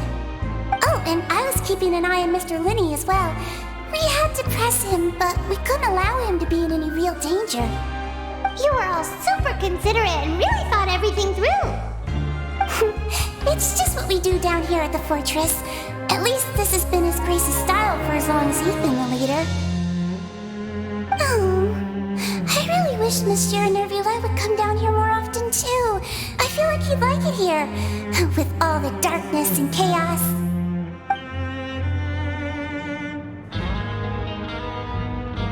Get a good night's rest, you two. You both worked very hard.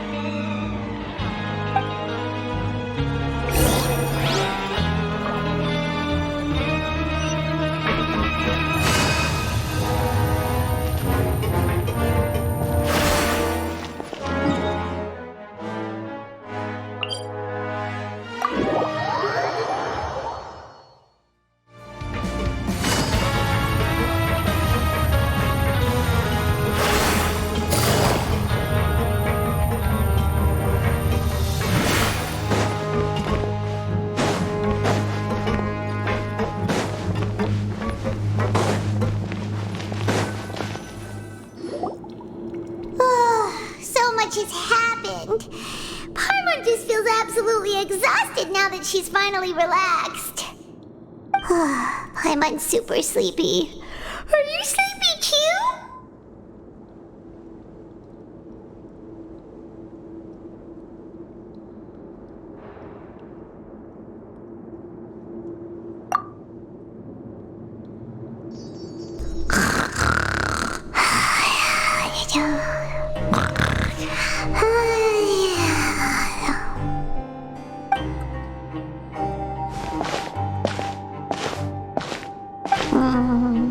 Delicious.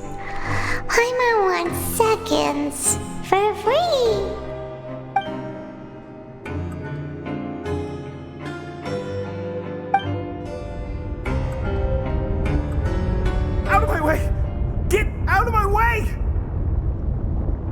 What happened? Why is everyone running?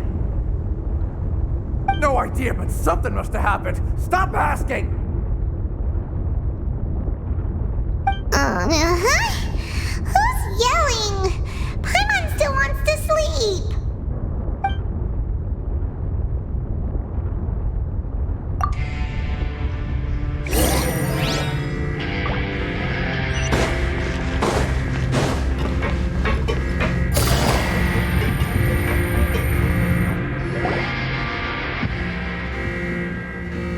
What happened? Why is everyone running around? Hey, what are you doing? No time to explain, mate. Goodbye. Hey, wait! What's wrong with these people? They won't even talk to us. They're here! Yeah! There you are! Oh, thank goodness! Quisto and Lavaroon, do you know what happened here? We came here especially to inform you. Something seems to have gone terribly wrong just now.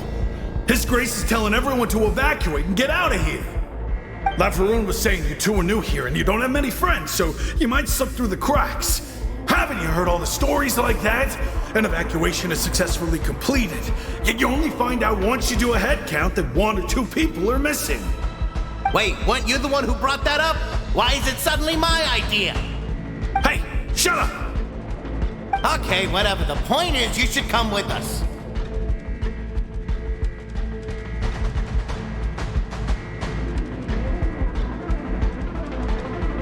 Yeah, he said to get as far away as possible, upwards and outwards.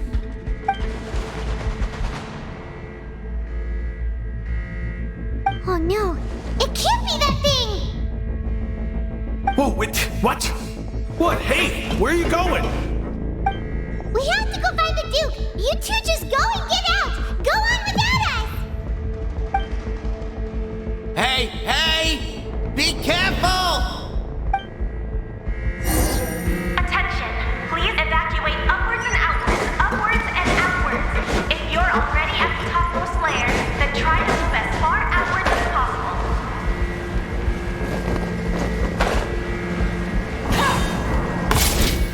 Attention, please evacuate upwards and outwards, upwards and outwards.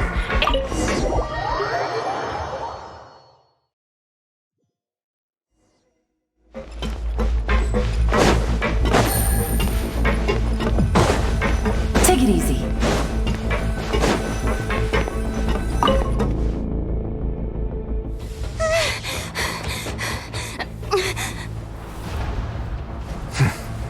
They're here. Just like I said. What happened?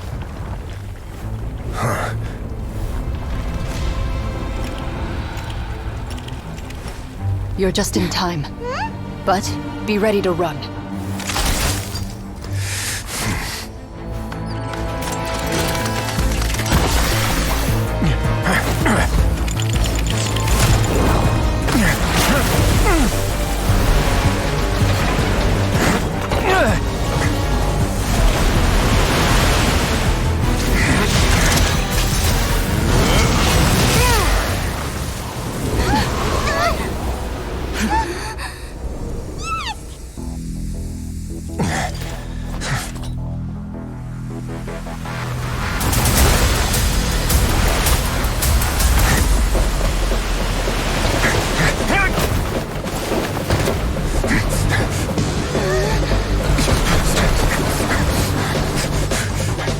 Three, 2, 1.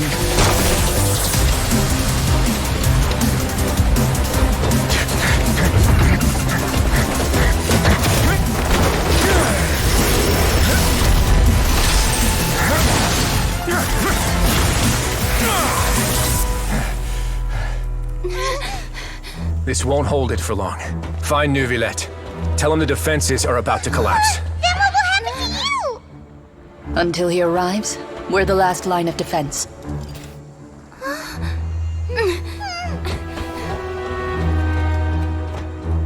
The gate. How long do you think it'll hold? That depends on us.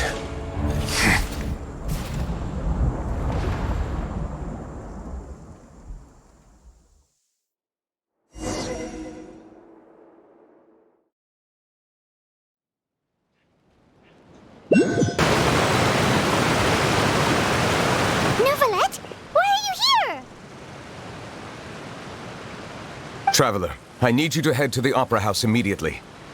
Farina will soon be meeting with the Knave there. You must protect Farina, and make sure she doesn't spend too much time alone with her.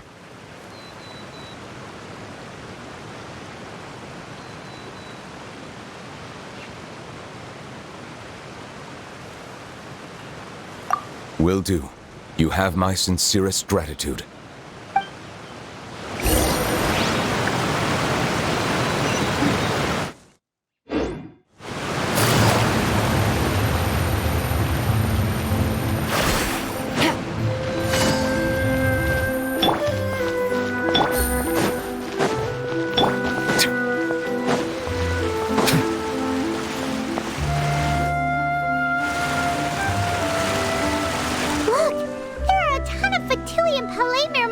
people over there. The knave is probably here already. We need to hurry. Are you two the traveler in Paimon? Monsieur Nervalet has left instructions. Please follow me. Though I'm sure he's already explained, this should be a mostly cordial conversation, unlikely to give rise to violence. But it would be most appreciated if you could protect Lady Farina to the best of your abilities.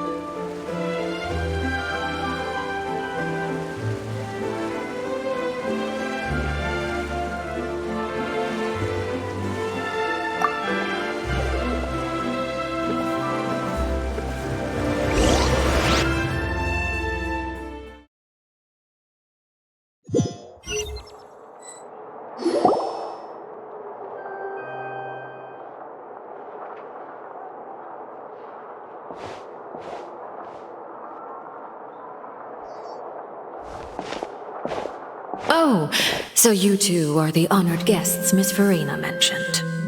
Of course! How could they not attend a meeting such as this? I must always have 2 or more guests at my dessert table. Otherwise, the occasion would be too lonely and unbecoming of my station. It is my pleasure to make your acquaintance, traveler. I have heard much of your accomplishments.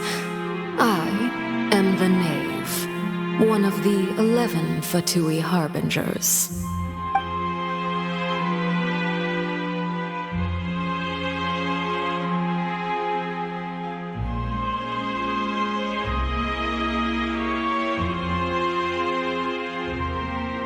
I've already prepared seats for you.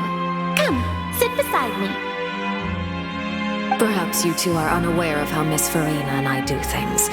You see, we actually recently agreed to get together for tea when we had the time. See this? This is a limited type of confectionery that Miss Farina simply adores. There are only 16 slices sold every day. Here, why don't you and Paimon have a taste?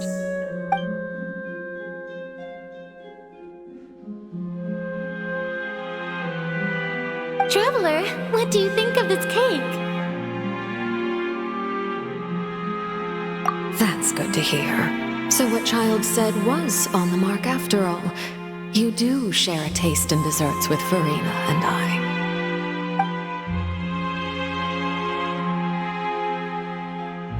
I wonder how he's doing nowadays. You must have heard, right? He's suddenly gone missing. I'm really worried about his safety, you know. Here's to hoping that he's an excellent swimmer.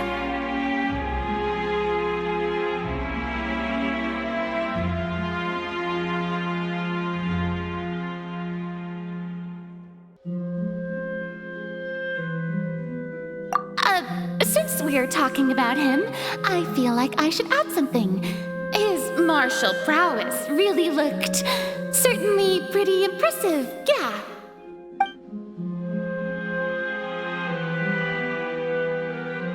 Oh, so you're also familiar with his aptitude for fighting, Miss Farina. Oh, right. I almost forgot. Child was subdued by Udex Nuvillette right in front of you. Against ordinary people, my colleague would never be on the back foot.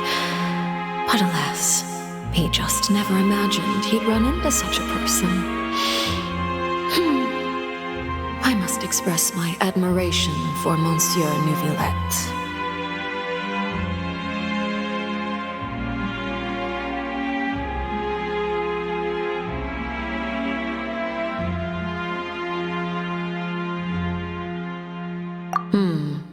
Coming from you, that's not surprising at all.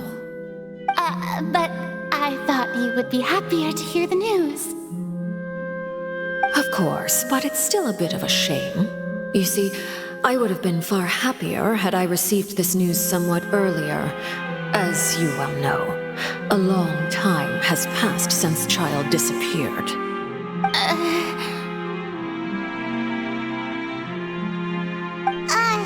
Well, in any case, there's no need to worry.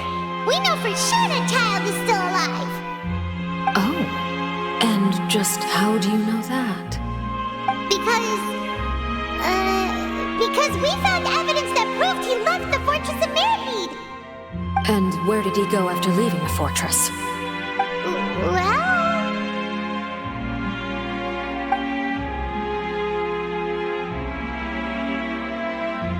The Fortress of Mirapede lies deep beneath the waves. Unless he pranced right out of the main gate, he must have had to swim for it. Do you have any proof that he surfaced safely?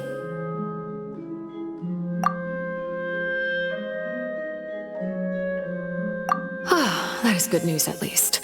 His sister Tonya sent a letter to Fontaine not too long ago. Since he was unfortunately unavailable, I picked it up on his behalf. Do you have any idea how he usually writes back to his family? Dear Tonya, your letter made me feel like we were still enjoying our time in Snezhnaya together. I'm currently admiring the scenery on the streets in front of the Opera House. Is it something like that?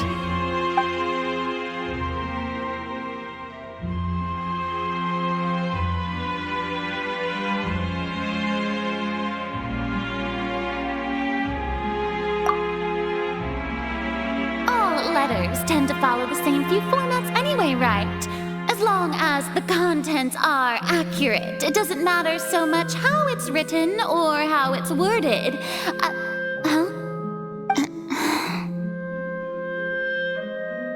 Hold on. The water in the teacup is shaking. I suppose this is also a sign of things to come, Miss Farina. I don't quite understand what you're trying to say. Have we entered into the next stage of the prophecy?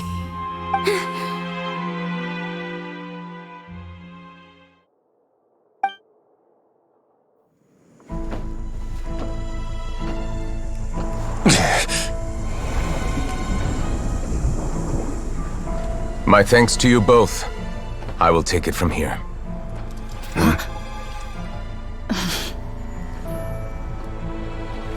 Sure you don't need a hand? Quite sure. Wow. So, what's your secret, huh? Let me guess. Nah, who knows? Maybe it's just your sense of responsibility. Sounds about right.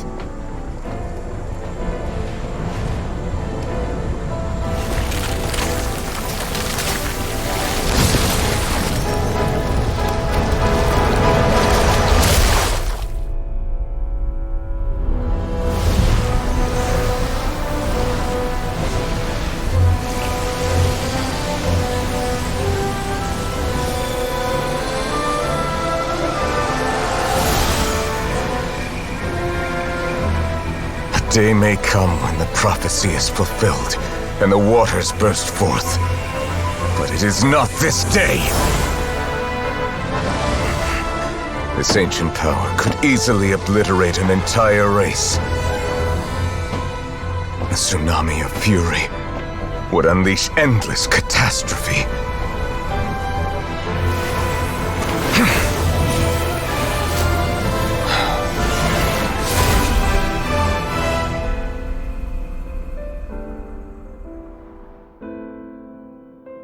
This sentence is too severe. Forgive me for overruling it.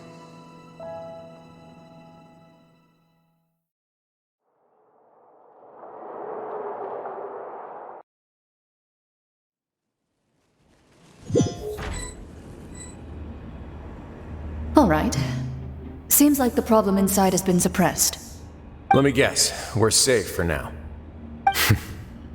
Indeed. But only for now. I win this bet. You owe me a present. Very well.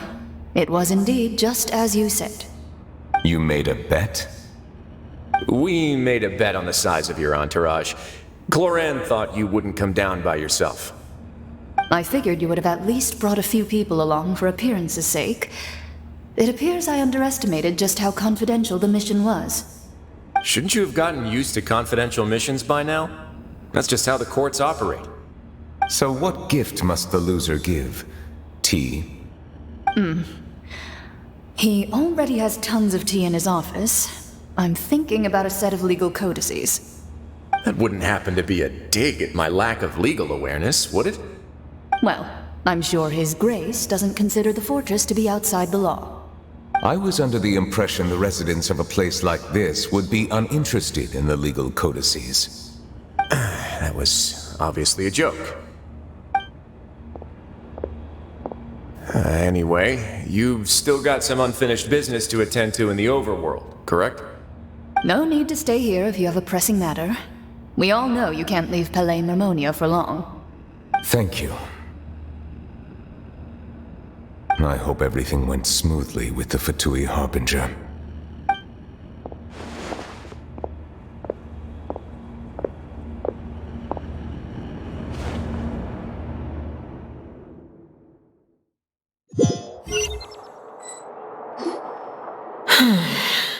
I must say, we've spent long enough playing house. Miss Farina, as the Hydro Archon, I am sure you understand the exact meaning of the phenomenon we just witnessed. Or should I say, that's what I originally thought. But looking at your expression, was I wrong? And you haven't a clue? What are you trying to say? At this point, I don't think there's any more need to speak as diplomatic representatives. Allow me to speak to you now as just a Fontainian. You know the prophecy by heart, and also that every part of it is being proven true. Yet, here you are relaxing, drinking tea, and eating desserts as if it's all nothing more than a few stray bugs in your garden. Do you really think that's acceptable? The prophecy's hanging above our necks like a guillotine. Every faction is looking for a way to either avert the disaster or save their own. Even the orphans of the House of the Heart have devoted everything to saving their homeland. But you, it beggars belief just how nonchalant and carefree you have been. From the very beginning, you, the god Focalor, you have utterly failed to take action. You're wrong. I've never ignored the prophecy, nor have I just been passing the time in self-indulgence. Retract your accusation and stop doubting the wisdom of the gods with such absurd conjectures. I am not alone in my doubts, you know. All the children of Fontaine may be harboring the exact same thoughts right now. Oh, great Hydro Archon. How are you going to save them? Save us? How are the people you've sworn to protect supposed to survive in a land that will soon disappear beneath the waves? I have my ways, and I've been working on them for all this time. Even if you look down upon me, you have no right to judge me. Fontaine will be saved.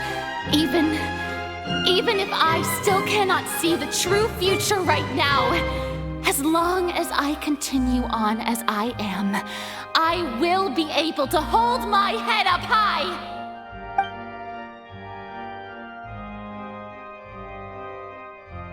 Then I ask you, Miss Farina, just what have you been working on? Where can we see it, and what is it doing to help?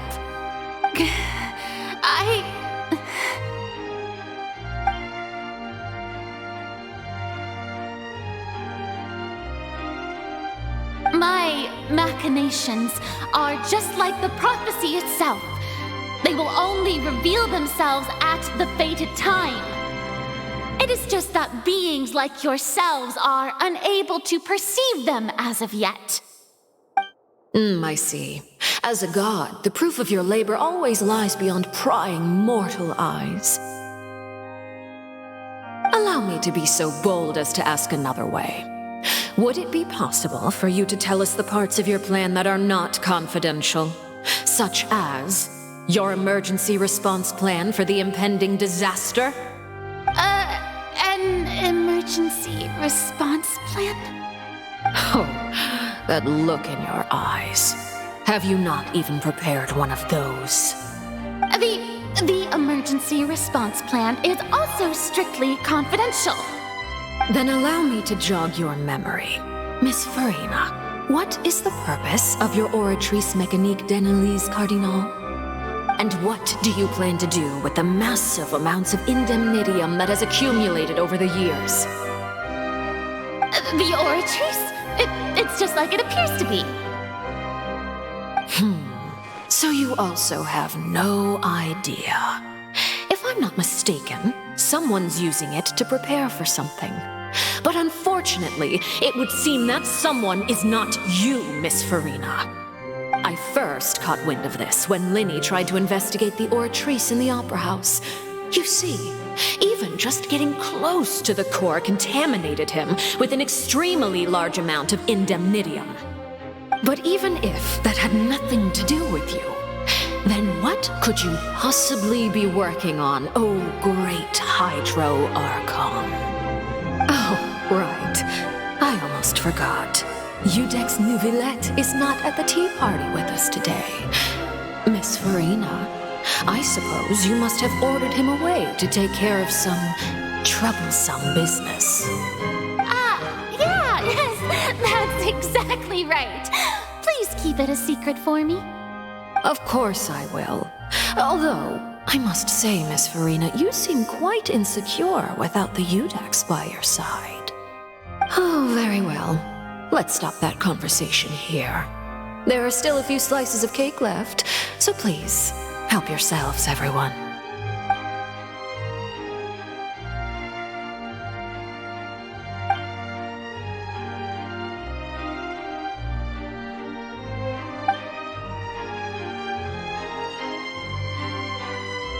Traveler, I heard that you were recently commissioned to handle a few matters on behalf of the Udex. Why don't you take an extra slice of cake? Those who work hard deserve gratitude and praise. You too, Paimon. Thank you. Paimon will take you up on that offer.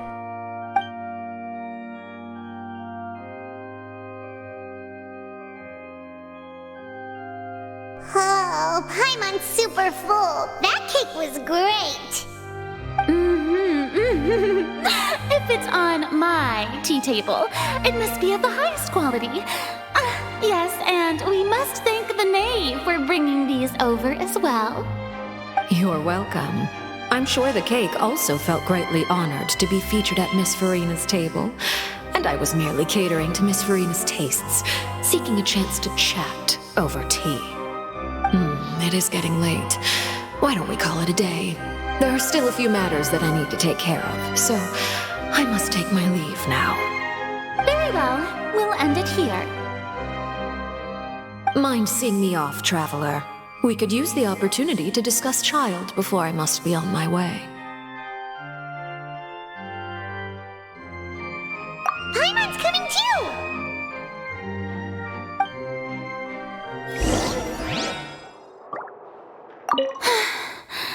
The tea party turned out to be even more difficult than I'd imagined. Why are you looking at me like that? Is something the matter? If there's nothing urgent, then I shall be retiring for now.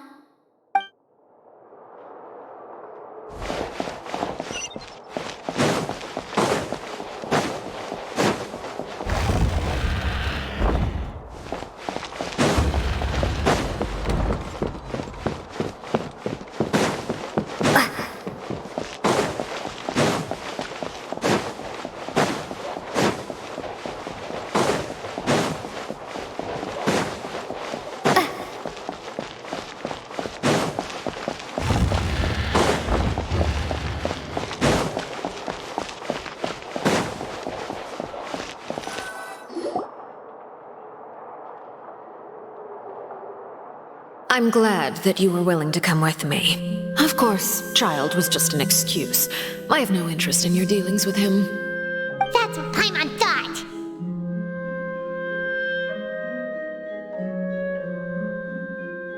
You lent your aid to the children of the House of the Hearth. As their father, I would like to express my gratitude.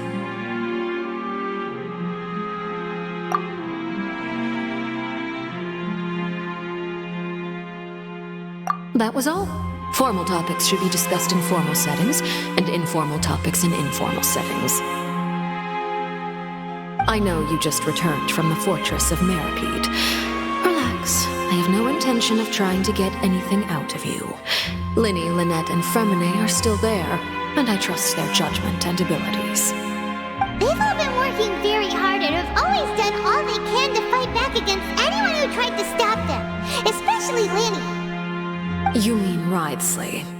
He's a tricky one to deal with. It's unfortunate that Linny's so eager to prove himself that he can't learn to rely on others, including me. By the way, and you can just consider this a bit of idle gossip, but what's your impression of Furina?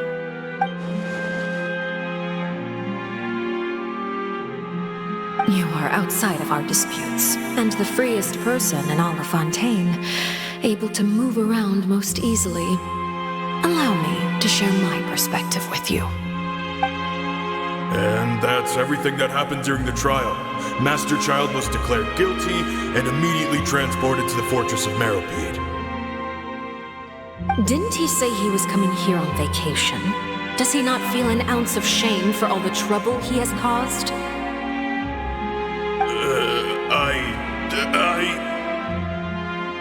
Forget it. He did give us an opportunity. I will be meeting someone shortly. Do you require help with any preparations?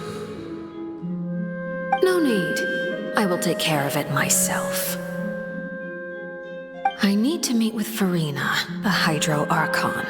She is at the heart of Fontaine. But what's fascinating about her is that she often seems more like a celebrity than a working Archon. Oh, come over here, you little critter, you!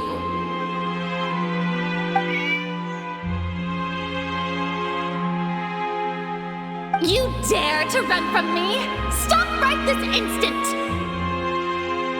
My goal is just to discover the location of the Gnosis.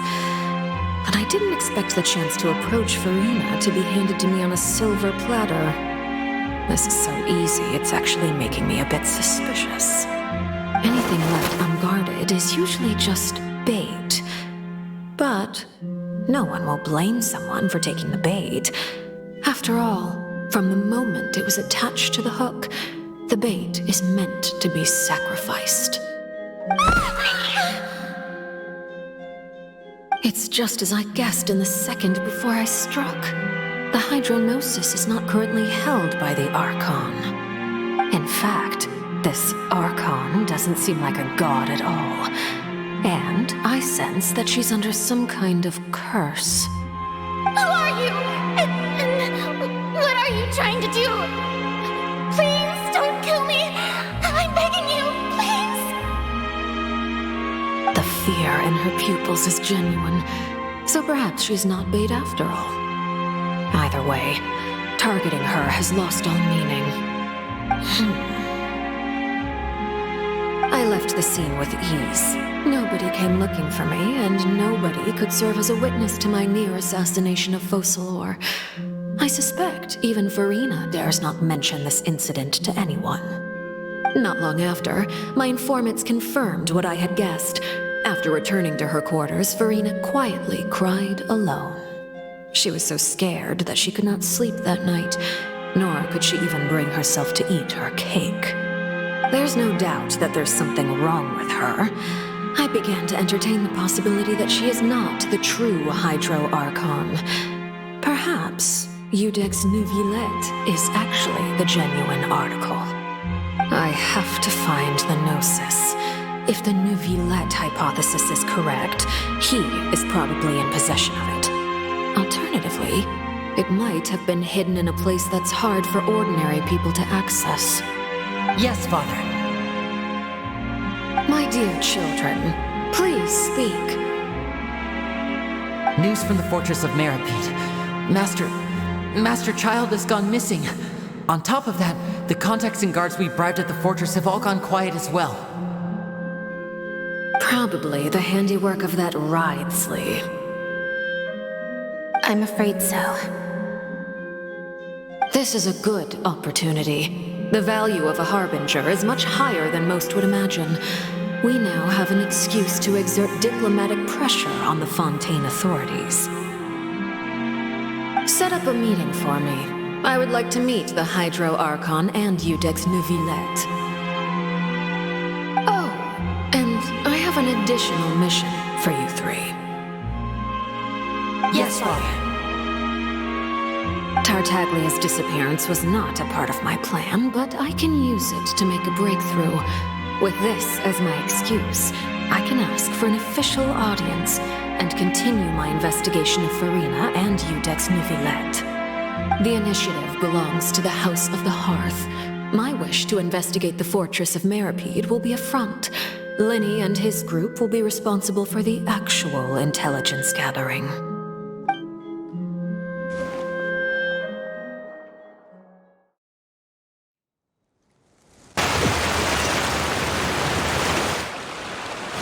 You should know the rest. Linny's group is quite close to you, so they wouldn't have hidden anything from you. You attacked the Hydro Archon? It wouldn't mean anything, even if you shouted it from the rooftops. After all, even Farina herself is still pretending that nothing of that sort ever happened. Alright then. I've now had 2 chances to enjoy tea with Farina. I have to say, the leadership of Fontaine is even more inscrutable than I had imagined. I once surmised that Udex Neuvillette must be the Hydro Archon, but now, that doesn't seem right to me either. I am a servant of Her Majesty the Tsaritsa. Over my years of service, I've learned how a real Archon conducts and carries themselves. Whether Udex Neuvillette or Farina, neither fits the bill. It's hard to imagine either of them as the Archon. Of course, that is all just how I feel. Gut feelings often do not require justification. It is, however, quite amusing to me that after all my years working in intelligence gathering, I've come to realize I am at a complete loss regarding the identity of the god of the land of my birth. Don't you think Fontaine is quite intriguing? A catastrophe looms, yet many secrets have yet to rise to the surface. It looks like Fontainians will have no choice but to save themselves. Ultimately, though, one must survive in order to do anything else. Should the need arise, I would be happy to cooperate with you. You don't need to commit to anything right now, of course. I have a feeling that the situation will continue to evolve, and as your name is often connected with noble deeds, I'm sure we will work together someday.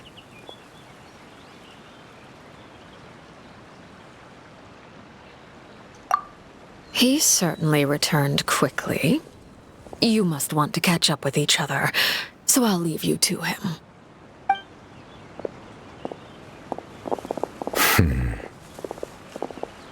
Neuvillette, is it over? For now, yes. But this issue will prove quite thorny in the long term. I'm concerned that sooner or later the prophesized events will occur. Thank you for protecting Farina. To put it simply, I used my power to force back the primordial sea and reseal the sluice gate.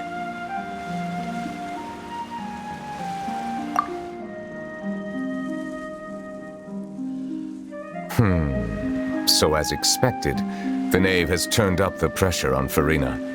She's trying to feel her out, though I'm still unsure as to her motives. Permission granted.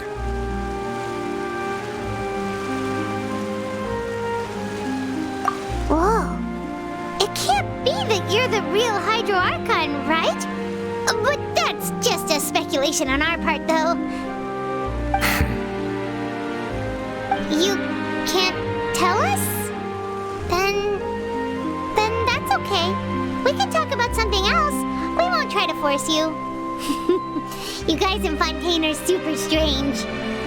If by the phrase, you guys, you are referring to Farina and I, then although I'm not sure just what you are trying to imply, I must clarify that I do not share her positions on a multitude of topics. I believe so.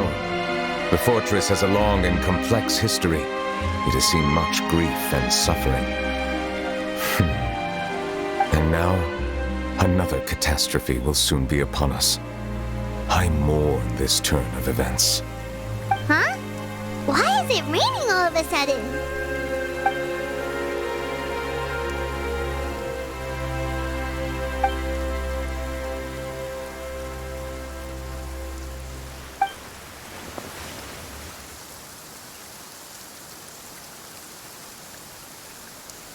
You may be closer to the truth than you think. Oh? And what are you thinking? The dragon of... what? Huh? Please do not be so surprised. Farina?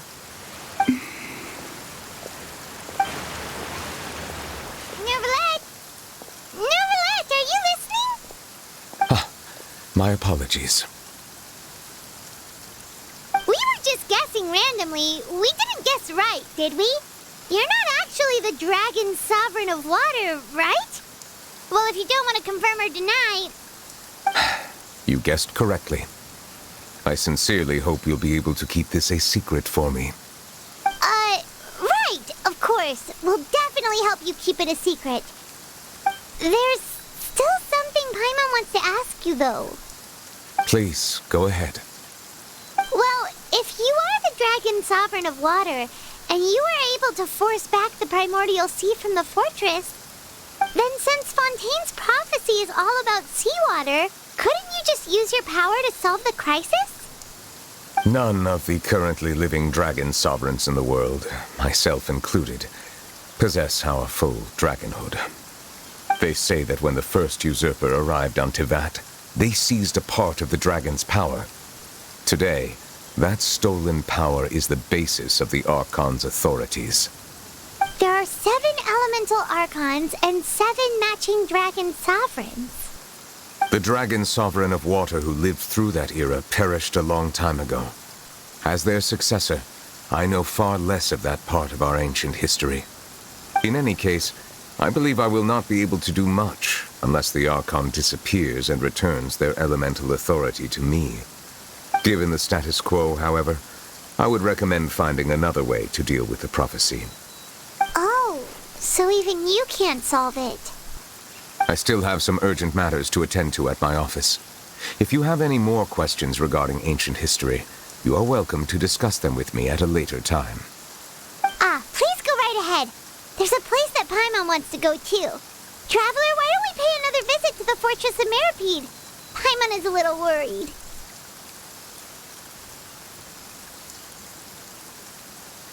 We'll see you another time. Take care.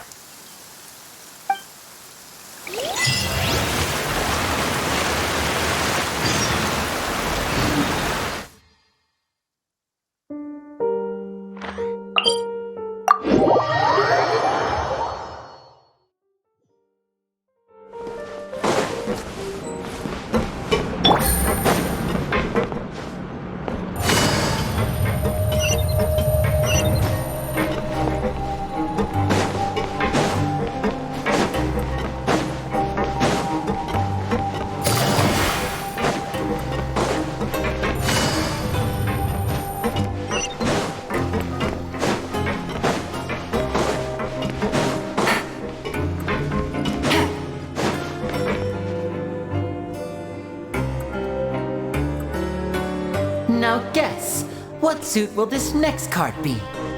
A bare-teeth cat? Well, look who it is. Traveler, Paimon. Hello, everyone. Looks like you're recovering nicely from it, eh?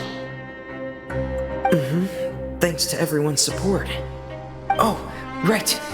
I managed to work up the courage to thank Miss Clarant in person. Oh, how did she react? She told me that it was nothing. It was as if saving a life wasn't a big deal to her at all. She also told me not to worry about it. She didn't want to stress you out, that's all. She's right, and it's best not to dwell on it. Yeah. Okay, but check this out. We went back to the opera house and we met the knave. You met Father? Did she say anything to you? She said a few things that were, a bit hard to understand. And also that she's looking forward to working with us in the future.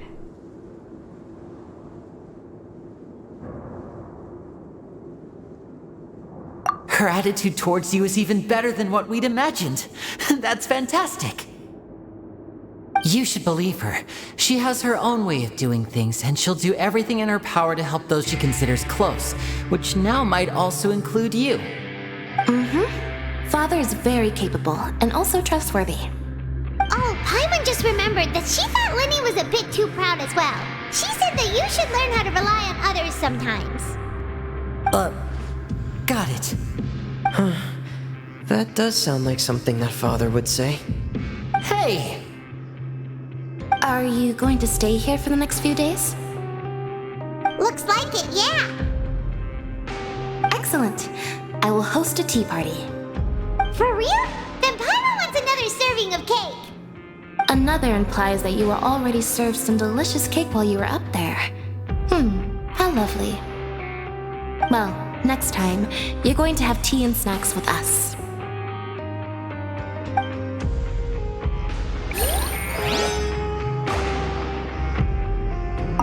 We should start preparing that tea party. Oh, that's a great idea. I'm all for it. I'll help you set it up.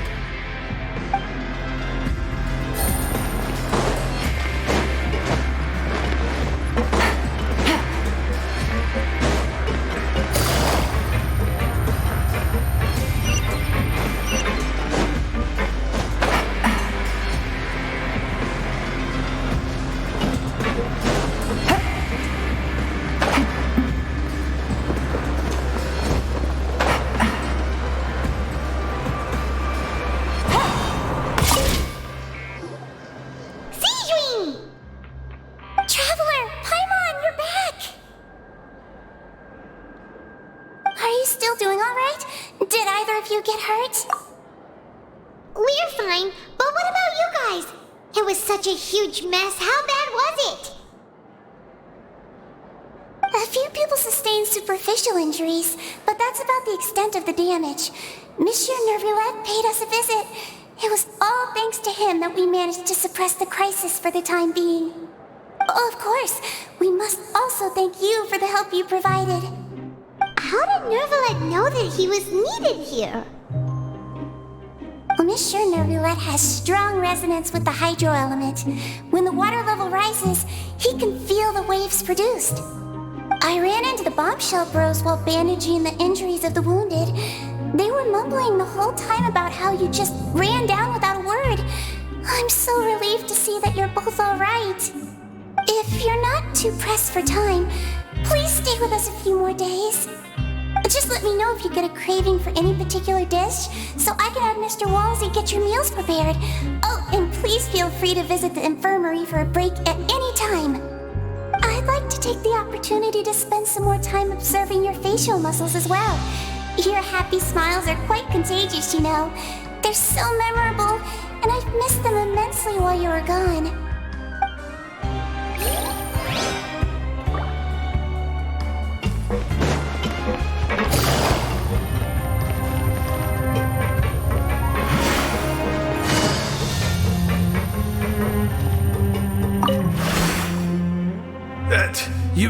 You guys are back?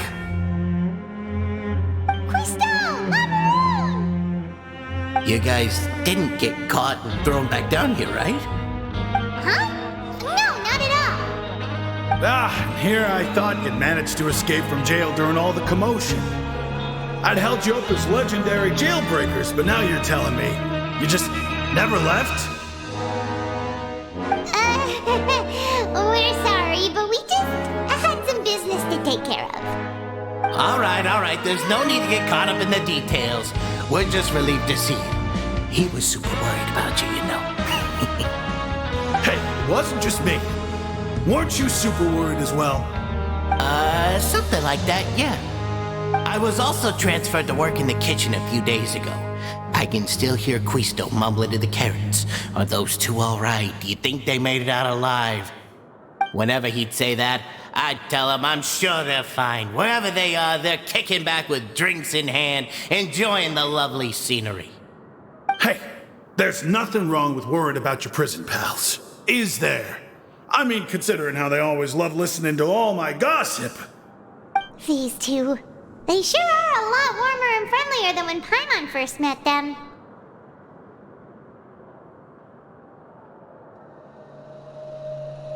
Oh, well, if you say so. I'll be watching you to make sure you finish every last bite.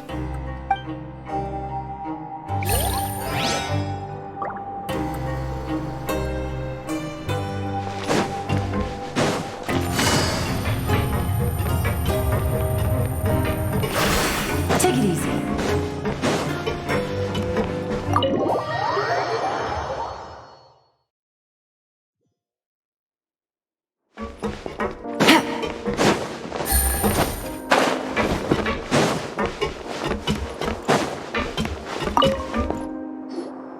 Courier? Miss Sijween told me you still haven't eaten. Yeah, I was working on something, so I forgot. That's no excuse for... Huh? What's you two? Junior! Lurleen! We're back! Hello there. It's been quite the mess here recently. How have you been? And you? Are you still taking the secret passageway from the infirmary to work on the ship? Yep. That is still top secret, though. So don't say a word to anyone. It can be a bit annoying when there are lots of people in the infirmary, but I still prefer taking that route over the one from the Duke's office. I mean, the infirmary does make it easier for you to slack off. Oh yeah? Then why are you also here so much? You two really are just using your jobs as a cover for your relationship, aren't you? Not at all!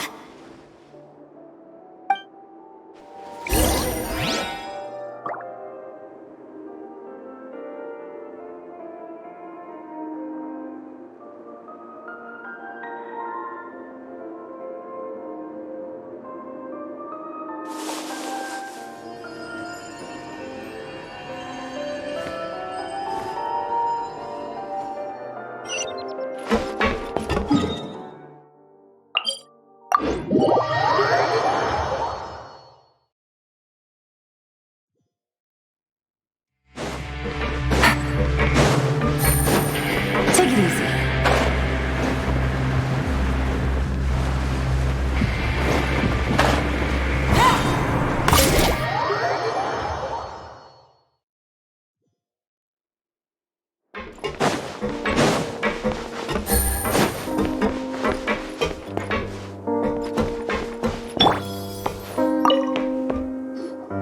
Do my eyes deceive me, or did I just see two inmates come back after making it to the surface?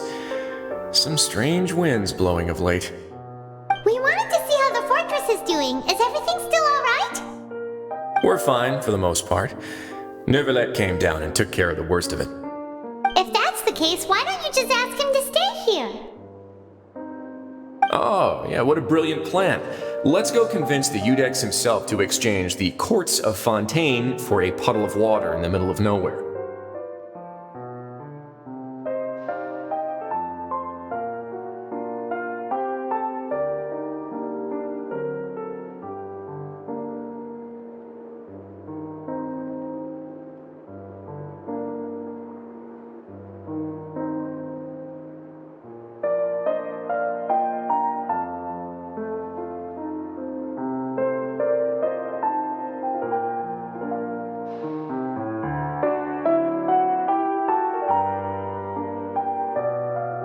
He came here in a hurry and left without even stopping for a cup of tea. He did remember to take Miss Sigewin's gift with him, though. He sure sounds super busy. Miss Cloran has left as well. She also took her gift from Miss Sigewin. Were the gifts milkshakes? Nervalette got the milkshake. Cloran received lipstick instead. Those aren't even remotely alike. Well, it's Nervalette's own fault for making Sigewin worried about his health by working so much. But besides that, our head nurse is still pretty fond of picking out beauty products for the ladies. Oh, and I have some gifts here for you as well. Are these from Sigewin too? Nope, they're from yours truly. You've already wrapped up your work at the fortress, so you can return to the surface at any time. You haven't yet served your full prison term, however, so you may continue to use your cell until your term is up. For real? Then we could stay here for a really long time?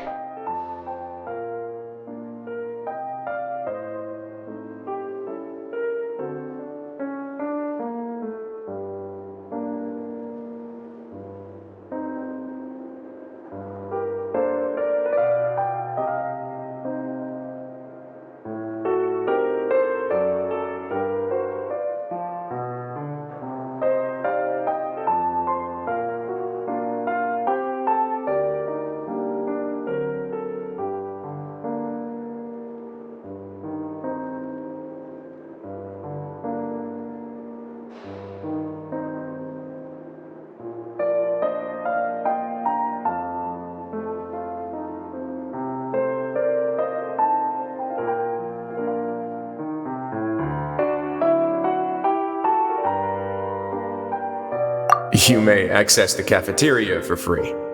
Hooray! Just remember to come complete your paperwork once it's time for your release.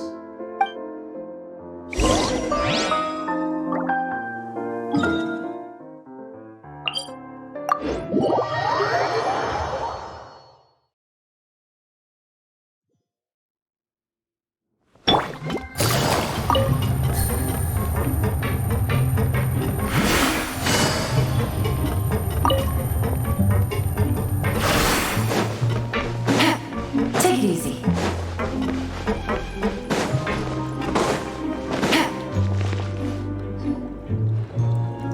We're back in our cell again. We're no longer prisoners though, so it really doesn't feel the same.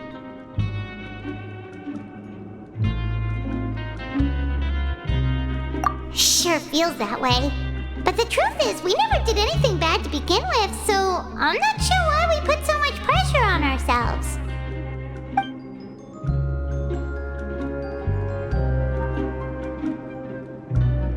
Huh? How did you know?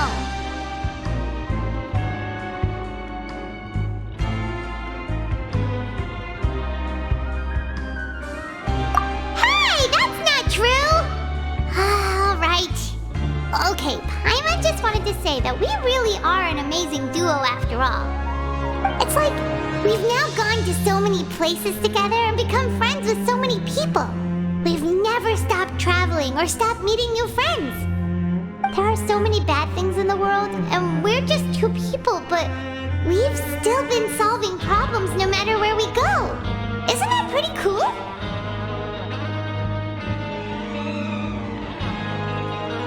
You're counting Paimon today? Aren't you the only adventurer here? Then let's ask Catherine to give Paimon an adventurer handbook as well. Paimon will also be an adventurer from today forward. Just that that's making Paimon giddy. Paimon's gonna crash, so you sleep soon too. The last time we fell asleep here, we woke up to a whole mess outside our cell. The primordial seawater nearly rose up. That was so scary. We should be safe now, right?